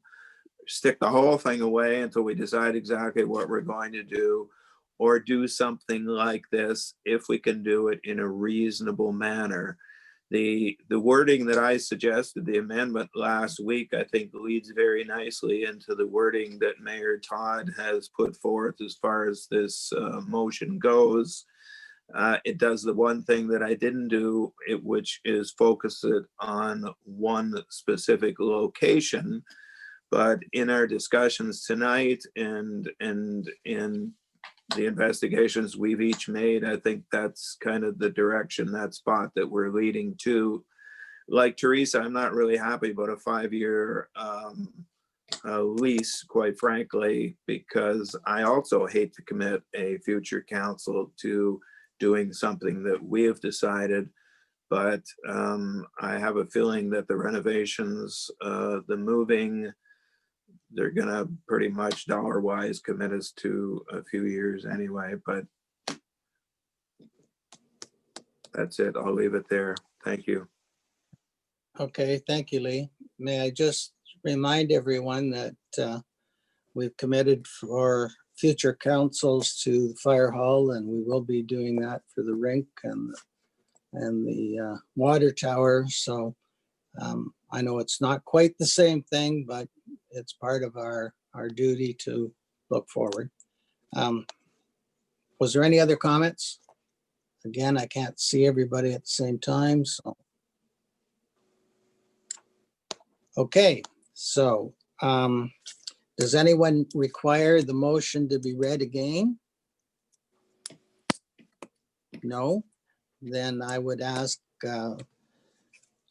Sorry, So- Ray. Sorry, Ray. Can you just have it read one more time? Oh, I can't, but I'm sure Brett can. You don't have it memorized? No. Yeah, and just for make sure Kimberly has the wording too, it's move we direct staff to proceed with the negotiations toward the establishment of a Prescott Museum and Tourism Information Center at 202 King Street West, and that we direct staff to report back to council with a budget, timeline, and all other particulars with regards to this and the moving of the artifacts currently housed in the Forters Museum, and that we direct staff to begin a dialogue with both the Downtown Prescott BIA and the South Grenville Chamber of Commerce for the shared use of part of this facility.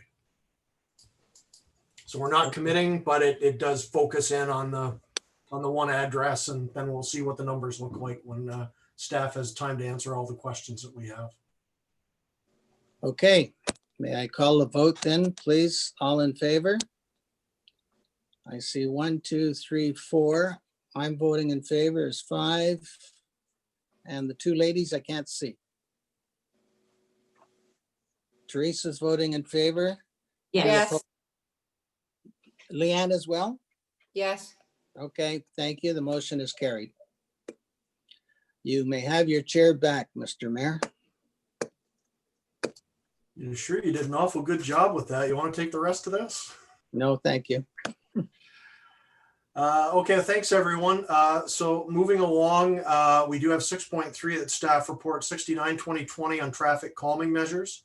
And we do have a recommendation there with regard to the wording being council directs staff to develop a policy and procedure for the consideration and implementation of traffic calming measures, and that these be brought back to council for further consideration. Mr. Armstrong, do you want to lead us off here, please? Certainly. Thank you very much, Mr. Mayor. So I was asked to develop a report on traffic calming measures. It kind of covers what the Ontario provincial government is working towards, which is Vision Zero, and that's 0 deaths or serious injuries on roadways in Ontario.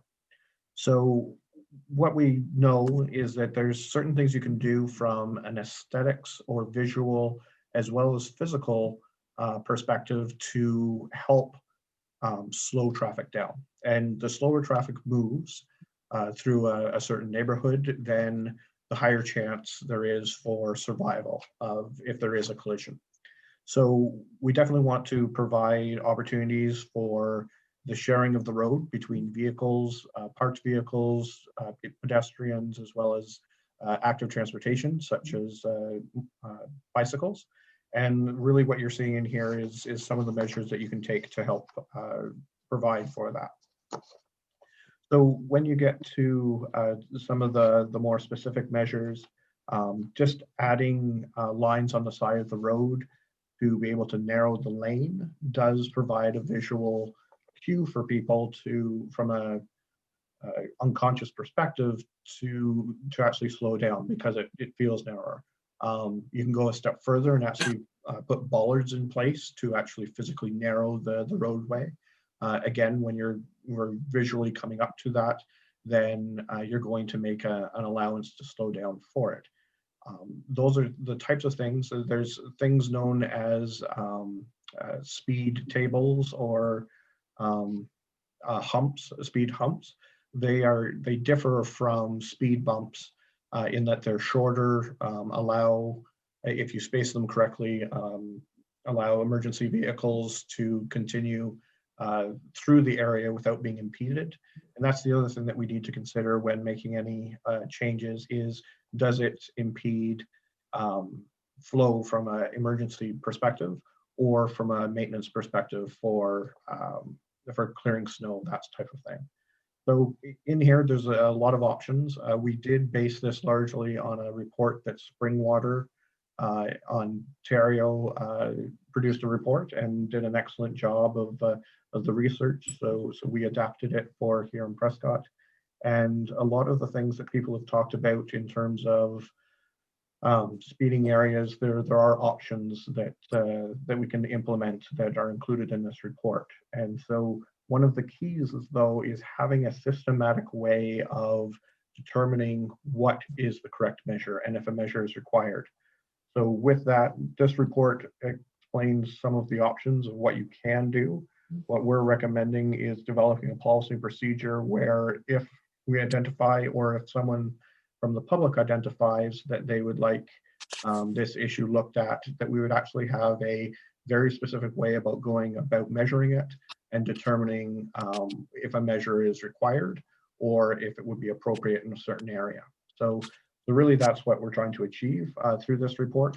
It doesn't have specific recommendations currently about specific areas because we want to be able to come back and provide that policy procedure, which is probably another 20 pages. And I didn't want to inundate people with a 40-page report, and being able to move those forward. Thank you. Thanks very much, Mr. Armstrong. Everything's pretty much on the table there. And we'll start off the discussion with the same comment as before. We don't need to get everything captured tonight.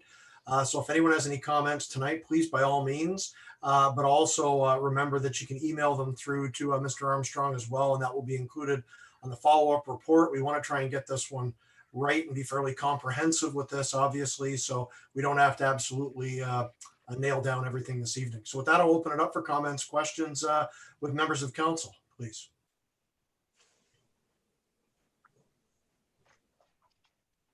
Councilor McConnell, please. Can I ask where this is coming from? Matthew said he had a request to investigate traffic calming procedures. Is there somebody at council thinks that we need traffic calming procedures? And is there any particular areas that they think that those procedures are needed in? We did discuss this as part of the 40-kilometer change, and I know we talked, councilors brought up a number of possible areas and issues. I know Councilor Shankar did mention the traffic cameras. We've talked about speed bumps at different times, and I think we all kind of weighed in on a few ideas. So that was the takeaway that Mr. Armstrong, we gave to him coming back. But sorry, Matt, I interrupted you. Precisely, you answered the question, is that with the implementation of the 40 kilometers per hour, that there was also a question about what are some of the other things that we can do to help slow traffic and make sure that it's as safe as possible through certain neighborhoods. So I did ask a couple of weeks ago if there were specific areas that need to be addressed. What I received back was Churchill Road heading east to Boundary, as well as King Street east going to New Wexford. And so some of the things that we would recommend for those two areas and specifically are included in this report.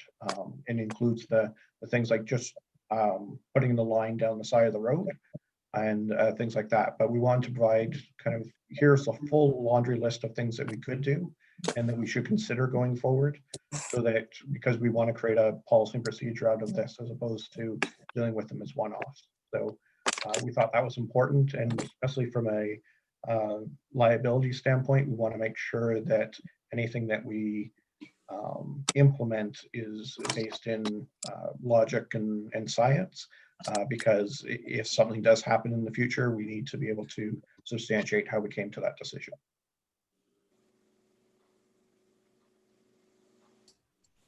Thank you very much, Mr. Armstrong. Further comments, questions?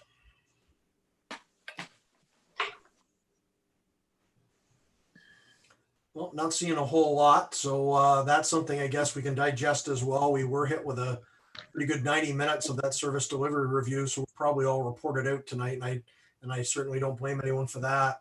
The one item I will note, the comments that I've gotten, and I've conveyed them through the OPP Police Services Board and Mr. Armstrong as well, is some of the issues on the hills in the middle of town, West Street, Center and George in particular, problematic because we can't sensibly put stop signs on those hills for obvious reasons, particularly with the wintertime driving.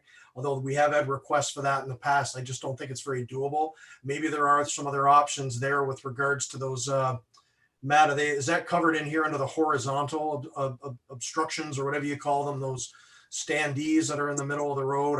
I mentioned that possibly we could look at that. It's a cheap option. Obviously can't use them in the wintertime with the plows, but it would help in the three seasons of the year for the most part. So that was the one. I've gotten a lot of feedback from residents in and around the center of town with regards to that. And of course, Churchill and the far ends of King Street as well are the ones that continue to come up.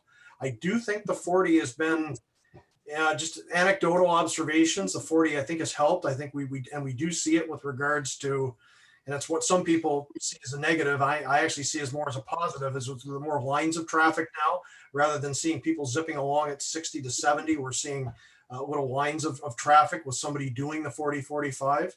But with that said, I think we do need to see the enforcement stepped up again as well. And that is an ongoing request with the OPP that they're trying to work with as best as possible. And we've gotten great cooperation from them on that. So those were the observations that I had with people that had approached me. And there are other streets as well, but I mean, those seem to be the ones that rise to the top with me for the most part. So any other comments? So you'll leave that with staff to come back with some final recommendations here. And if anyone has anything to note, and we've got there are other issues as well that have been raised over this. I think a number of you brought up obstructions on corners, which is something else that it's not directly traffic, but it's definitely traffic calming, but it's traffic safety. So if that should be brought back.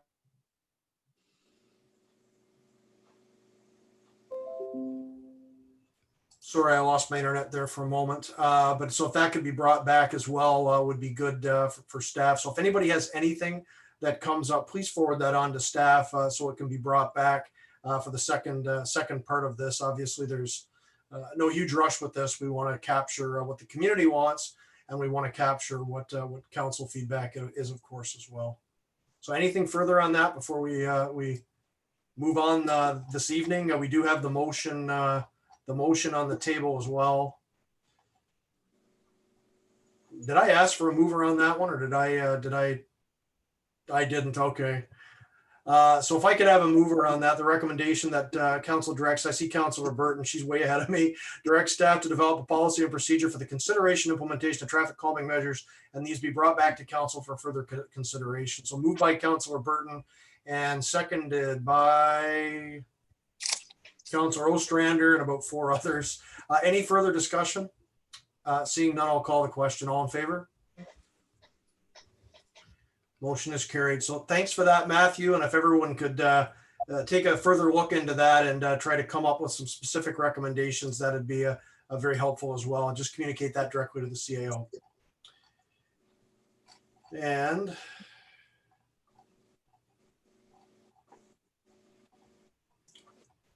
so we do have a couple more items under staff tonight in terms of 2 PAC reports. And the first one is under 6.4. That's Planning Advisory Committee Report 08-2020. That's a temporary use bylaw for 481 Macaulay Road. This is the temporary animal care issue that did arise with us before. So the recommendation coming out of the PAC meeting last week is that council approve a temporary use bylaw that would allow for home occupation of animal care in the residential zone R1 at 481 Macaulay Road, Prescott, which would include the following. One, it would allow for an in-house animal care program that would follow the town's animal control bylaw in terms of the types and number of animals on site. 2, that any time the animals are taken off the property, that they are leashed at all times. 3, that the rear yard of the property be fenced at the dwelling, so that should the business owner have any concerns with an animal's disposition, they can be confined to the rear yard of the dwelling and must be under supervision. 4, that tags be issued every year for the business of dogs, which may come with no tags so that they can be returned promptly. 5, that the business understands that at any time with proper notice, the temporary use bylaw can be revoked by the town's bylaw officer due to non-compliance. And 6, that this bylaw will only be valid until December 31st, 2022, at which time it will cease to exist. So with that, I'll ask if we have a mover for that motion. Moved by Councilor Young, and do I have a seconder, please? Seconded by Councilor Ostrander. Not sure Mr. Merriman or Mr. Armstrong want to take this initially, and I'll also give it to our Planning Advisory Committee Chair, Councillor Jansman. Did you have any comments initially, Councillor Jansman, as this did come up at the PAC meeting that you chaired last week? Yes, of course. As everybody will remember, the Planning Committee did not initially approve this back in June for valid reasons of a lot of concerned neighbors providing individual written letters. And but since then, they have all been addressed, individually spoke to by the Smiths, and we received verbal and written that they are all now okay with it. So that I believe, and with all the conditions that Mayor Todd read out, that changed the position of the Planning Committee.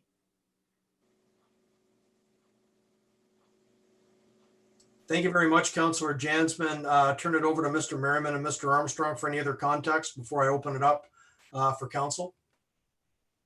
Yeah, the staff still stand by the report, and I think that we managed to hit all the concerns that were expressed by both the PAC committee members and the community as a whole. Also, we have put an ed data on it so that we can take a look at it to see if this is something that we want in the zoning bylaw. And that gives us adequate time to bring it in after the new official plan and the new zoning bylaw, should we wish to. The big thing that I wish to stress is that it will follow the rules of our current animal control bylaw, both now and any animal control bylaw in the future. Thank you very much, Mr. Merriman. Open it up for council for discussion, comments, questions, please. Councillor McConnell. Are the Smiths okay with all these things that they have to do? Through you, Mr. Chair. Last week, but yeah, Mr. Merriman, please. Yeah, no, they were aware before it went to PAC what was being proposed, and they were satisfied with all the conditions. Like I said, they're very good people. As much as I did some work, they did most of the work. They really did. They got out, they talked to the people. It's probably planning the way it should work, where, you know, it truly is a win all the way around. Thanks very much, Mr. Merriman. Anything further, Councillor McConnell? No, I'm just thinking of the cost of fencing their backyard. I took a look at the front yard. I didn't take a look at the backyard to see how big it was, but I'm thinking that maybe the cost of the backyard is fencing the backyard is worth more than they're actually going to wind up making looking after dogs. But if they're okay with it, then I have no complaints. Thank you. Thank you. Further discussion? Seeing none, I'll call the question. All in favor? Motion is carried. And just note too for the residents in the area that you know, maybe watching as well, that obviously there are some conditions here. So if anyone has any issues, please contact our bylaw office. We'll work with you as much as possible to ensure this is a good fit for the neighborhood and that all the criteria are followed. And I do want to thank the Smiths for working with us on this as well. They've certainly been good community citizens with this service they're going to offer, and also working to address the concerns the municipality had as well as the neighbors. So thanks very much. And 6.5 is again from the Planning Advisory Committee. This is report -09-2020 proposed zoning bylaw amendment 555 King Street West. The recommendation is that council adopt a zoning bylaw amendment under section 34 of the Planning Act to remove the special exemption RW2 to allow for all uses as noted in the CW zone in the town of Prescott. I'll ask for a mover, please. A move by Councillor Jansman, seconded by Councillor Burton. Before we get it out there, this is another PAC item again, so I'll just ask that the chair wants to have make any initial comments before I ask staff to comment. Councillor Jansman, please. You're muted, Teresa. The Planning Committee received Mr. Merriman's thorough report, and that explained to us that at the time that the limitations to this property probably made sense at the time. No longer was that the case. So there was a little bit discussion on the committee level, but it was generally all answered throughout the from the report. Thank you. Thank you very much, Councillor Jansman. Comments from staff before I take it over to Councillor Young? Mr. Armstrong? So, this was a request that was a requirement of selling the community, or sorry, the medical building to the United Counties. Unfortunately, due to COVID, we weren't able to have the Planning Advisory Committee meeting, and so it was postponed further, and finally got back around to it in September. So the intention is that the United Counties, now that we've been able to meet this condition, will put their offer in once again and be able to move that process forward. Thank you very much, Mr. Armstrong. So open up for discussion and go right to Councillor Young. Thank you, Brett. I just wanted to confirm that this bylaw amendment would only apply to the front building, not the strip of offices on the back. Mr. Merriman? Yeah, no, that's not correct, Ray. It was originally just going to apply to the front building.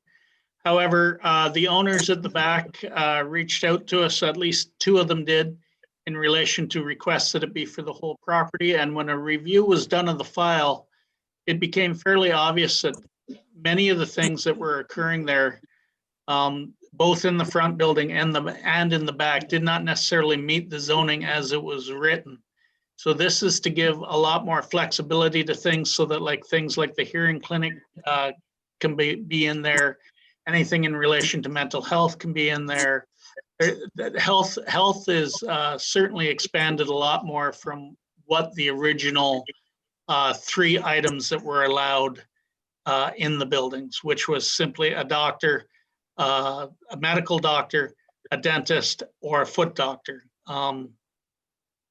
The foot doctor and an ophthalmologist. It was very limited in what it was doing, and especially the services that were historically being offered didn't necessarily meet all the things in there. So it'll certainly probably tend to lean still towards health, but it will be the whole gambit of the health thing, from social services to mental health to, all the stuff that's happening that we all accept now as part of healthcare. Follow up, Brett? Thanks, Sean. Yeah, please, Ray. I understand that. Is there a pending sale on the back building? Those 2 first units? Mr. Merriman? At this point, one is being leased out, the other one is still for sale, and there's no pending sale at this time. All right. If we pass this amendment allowing both the front building and the strip units on the back, will it open it up to anything such as a convenience store or whatever? Sean? It would open it up to whatever's allowed in the RW's zone. Not this commercial zone. No, it's a special zoning. It's not commercial. It's RW. I believe Like it's I say, CW. CW zone. But it is specific to more those things that are in the CW zone. Some of the things would never apply because, like, you're allowed residential on the upper floors. Well, there is no upper floors at this time. I suppose if there was in the future, yes, it could be, but it would just be that much more benefit to the health services that are being offered there now. So. Okay, I don't suppose you have the definition of CW at your fingertips. I can shortly.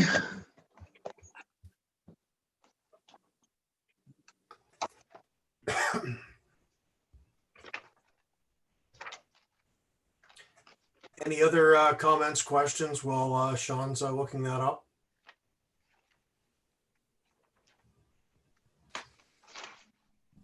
Seeing none, so We're waiting for you, Sean. Here we go.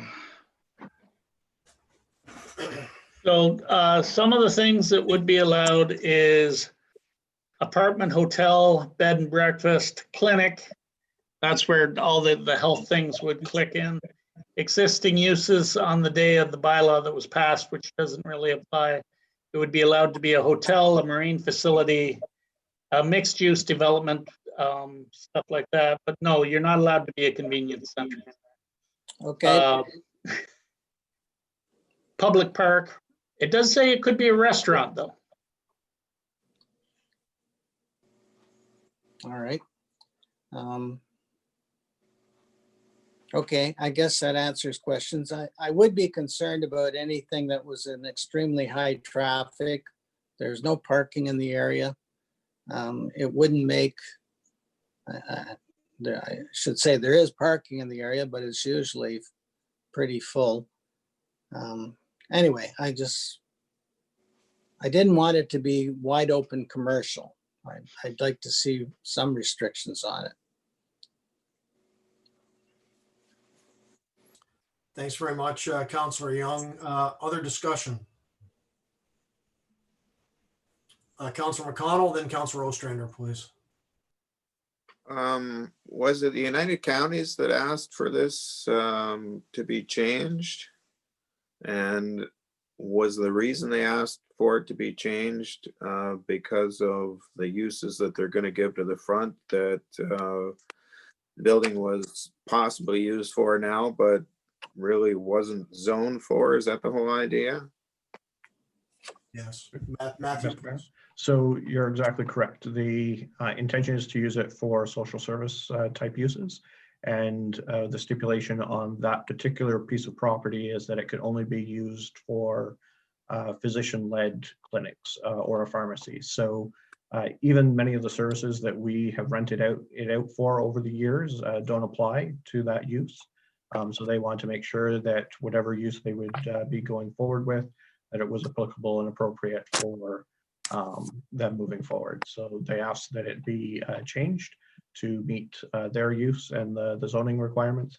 And so it does fit within the commercial waterfront, which that is currently zoned, but it had the stipulation that it could only be physician-led type clinics and offices. So that's what we're removing. Also, the uses in the back building, even for physiotherapy, that type of thing, doesn't qualify under the current wording of that stipulation and limitation. So we did receive requests from the owners of the back building, and that's why it's being removed from the whole property as opposed to just certain parts. Also note that 555 King Street does refer to both the front and the back of the building. Thank you very much, Mr. Armstrong. Lee, did you have a follow-up? Yeah. As far as the back building goes, now I know we sliced off part of Centennial Park many years ago to build that building, but do they actually own any of the grass south of the building? It's a very, very limited area. Well, you're talking a foot or 50 feet or what? So it would be 10 feet or less, certainly no more than that.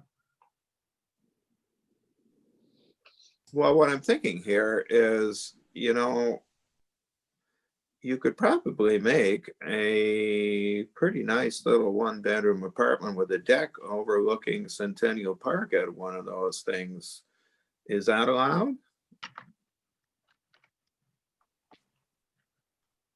Sean? I mean, you said a hotel and a bed and breakfast. Yeah. I would say in this case, not for one specific. Now, if they manage to sell off all 6 of them to one developer, it's possible that he could come in and want to turn it into that, but it would still have to meet the residential uses that would be allowed in an R3, and that would not include a single residential use. So Parking provisions and everything would go against well, that. that's what I'm saying. All that stuff would kick in. Like I say,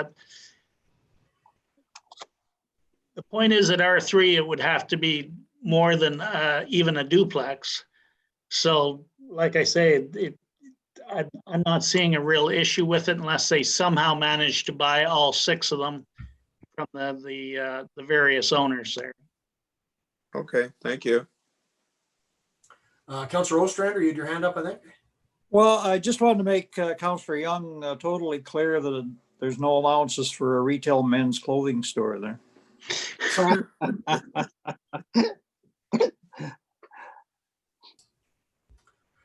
Any further comments, questions?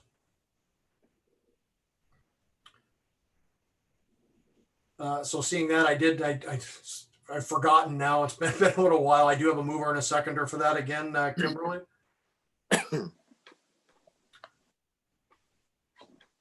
It was moved by Councillor Jansman and seconded by Councillor Burton. Okay, thank you very much. So with no further comments, then I'll call the question. All in favor? Thanks, everyone. The motion is passed. The rest of these, the bylaws should be relatively quick. I'm going to guess based on what we've already discussed. So I'm just going to give the option. We can plow right through. The closed session should be very quick as well. It's just a very quick update on a matter. But if anyone wants to take a break, just let me know. We'll do the break right now and then finish off. Or otherwise, we'll just blast through here and try to get her finished before 9 o'clock or thereabouts. Is everyone okay with continuing, or do you want to have a break? Straightforward. All right, sounds good. So item 7, we are moving into bylaws. So 7.1 is the procedural bylaw, which we discussed, I think, the last couple of council meetings. So it starts off the recommendation that bylaw 39-2020 being a bylaw to govern the proceedings of council and its committees, and to repeal bylaw 42-2014 be read a first and a second time. Do I have a mover, please? Moved by Councillor Burton, seconded by Councillor Young. We've discussed this fairly extensively already. Any comments on this and the changes? Councillor McConnell. Something that I missed when we read through it before, and I apologize, and unfortunately, I did not write down what page this is on. It was 160 pages I read through, and I missed the page. But anyway, what I was concerned with, it says electronic meetings, which have not been legit up until now, all votes are to be recorded. So we pass this, and every vote we take, whether it's to adjourn the meeting, whatever, it's got to be a recorded vote with everybody's name. That's the way the thing reads. That seems kind of. I think recorded has a different meaning in this bylaw. Not the way it reads. Well, I'll let the court comment on that, but please. Through you, Mr. Mayor, we already passed, that amendment has already been passed. That was part of the last amendment to approve ongoing with allowing electronic meetings. So that's been passed. Some clerks have been calling out recorded votes, but consensus rules here. If council would like to continue with just a show of hands, it's basically waiving the rules for a majority, and I think it's been working fine. So that we can proceed with just a show of hands. It is recorded on YouTube anyways, so if anyone wanted to look at the voting record, they're more than capable. Yeah, and if we record every single vote, the procedural way, it's going to add 10 minutes to a meeting, every meeting at least. Well, that's what I thought. The way we've been doing it is fine with me. I thought that's the way it should proceed, but the way it reads, that's not the way we're supposed to do it. And I didn't want us to have to do that going forward. Okay, so we'll continue with the current procedure though, which is to only recorded votes when it's called for by a member. Formally recorded votes. So seeing no further discussion, I'll call the question. All in favor? Motion is carried. Thank you. And the second part of that, of course, is that bylaw 39-2020 being a bylaw to govern the proceedings of council and its committees, and to repeal bylaw 42-2014 be read a third time, passed, and signed by the mayor and clerk. Any discussion? Seeing none, all in favor? Motion is carried. Thank you. 7.2, sale of land, Forder's Museum. Recommendation is that bylaw 40-2020 being a bylaw to authorize the sale of the land by the corporation of the town of Prescott to Ashley Davies and Jose Davies That land in question being 201 Water Street, Plan 19, Block 2, Part Lot 13, Part Lot 14, RP 15R632, Part 2, Town of Prescott, PIN 68162-0110, parentheses LT, and parentheses, be read a first and a second time. Do I have a mover, please? Moved by Councilor Ostrander, seconded by Councilor McConnell. Any final discussion on the Forders Museum? Seeing none, I'll call the question. All in favor? Motion is carried. Thanks, everyone. And the second part of that, of course, is a recommendation that bylaw 40-2020, being a bylaw to authorize the sale of the land by the corporation of the town of Prescott to Ashley and Jose Davies, that land being 201 Water Street, Plan 19, Block 2, Part Lot 13, Part Lot 14, RP 15R632, Part 2, Town of Prescott, PIN 68162-0110, start parentheses LT, end parentheses, be read a third time passed and signed by the mayor and clerk. Do I have a mover, please? Moved by Councilor Burton, seconded by Councilor Shankar. Any comments or questions? Seeing none, I'll proceed with the vote. All in favor? Thanks, everyone. That is passed. 7.3, the item we just did discuss on the temporary use bylaw at 481 Macaulay. Recommendation is that bylaw 41-2020, being a bylaw to amend the town of Prescott zoning bylaw number 2009. Is that correct? Actually, it's just number 2009. For you, Mr. Mayor, I think it should be 09-2009. It could just be a typo on my end. Okay, can we proceed with that without checking, because we don't want to Sean, amend? can you just check your bylaw that you have right out handy? We're supposed to be moving towards paperless. Sean pulling out that great big binder doesn't exactly show we're too paperless. We can't hear you, Sean. You're muted, Sean. Yeah, the problem is I've only got two monitors and I have three things up between the agenda, the bylaws, and the Zoom meeting. I needed the paper still. So it is bylaw 09-2009. Okay, thank you. So it's zoning bylaw 09-2009 as amended to permit a temporary use at 481 Macaulay Road be read a first and second time. Do I have a mover, please? Moved by Councilor Young, seconded by Councilor Ostrander. Any further discussion? Seeing none, I'll call the question. All in favor? Motion is carried. And next up on that, of course, is that bylaw 41-2020, being a bylaw to amend the town of Prescott zoning bylaw 09-2009 as amended to permit a temporary use at 481 Macaulay Road be read a third time, passed and signed by the mayor and clerk. Can I have a mover, please? Moved by Councilor Young, seconded by Councilor Burton. Any final discussion? Seeing none, I'll call the question. All in favor? Thanks all. Motion is carried.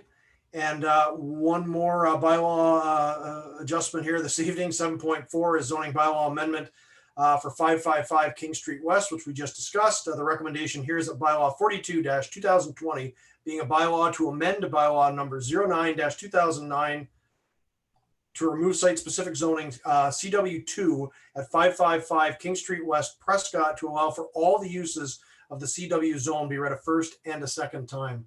Can I ask for a mover, please? Moved by Councilor Ostrander, seconded by Councilor Shankar's pen. So any discussion on that? Seeing none, I'll call the question. All in favor?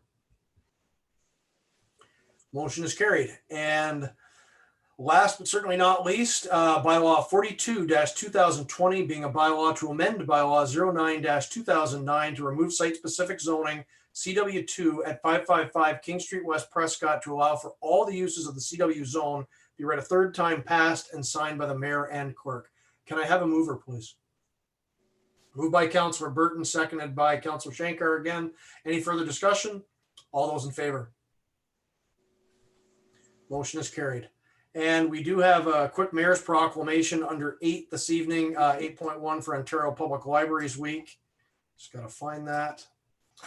So that proclamation reads, for Ontario Library Week, whereas Canada's libraries are partners in fostering lifelong learning, they play a vital role in helping Canadians of all ages access the information and tools that they need to live, learn, and work. And whereas Canada's libraries help Canadians develop the skills required to find and evaluate information in order to adapt and succeed in a knowledge-based economy. And whereas Canadian libraries bolster economic prosperity by providing access to essential decision-making information for organizations and businesses.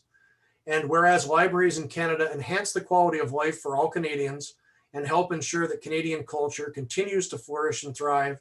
Therefore, the Council of the Corporation of the Town of Prescott does hereby designate October 18th through the 24th, 2020 as Ontario Public Library Week. And we encourage the residents of Prescott to use the Prescott Public Library during Ontario Public Library Week, October 18th to 24, under the theme, One Card, 1 Million Possibilities. And that is, of course, dated this 5th day of October, 2020. Encourage everyone to use our Prescott Library. Fantastic facility, and good to see them open again, even with the issues around COVID-19. So always good to support our library during Ontario Library Week. So with that, it does take us through the majority of the meeting. Councillor McConnell, do you have a comment there as our library board rep? Thank you, Mayor Todd. I just wanted to point out for those folks that weren't aware of it, that the library has returned to their full normal working hours. You alluded to that, but you didn't come right out and say it. And as the library representative, I wanted to point that out.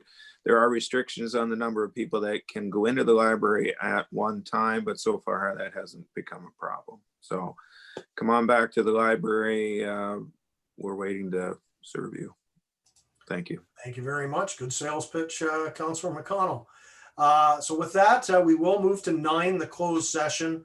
And under 9.1, it's under agreements and negotiations. So the recommendations is council move into closed session at 8:51 p.m. to address matters pertaining to 9.1 agreements and negotiations. And that is under section 2392K of the Municipal Act 2001, a position plan, procedure, criteria, or instruction to be applied to any negotiations carried on or to be carried on by or on behalf of the municipality or local board. And that we're allowing the CAO, treasurer, clerk, and deputy clerk to remain in the room. Can I have a mover, please? Moved by Councillor Young, seconded by Councillor Burton.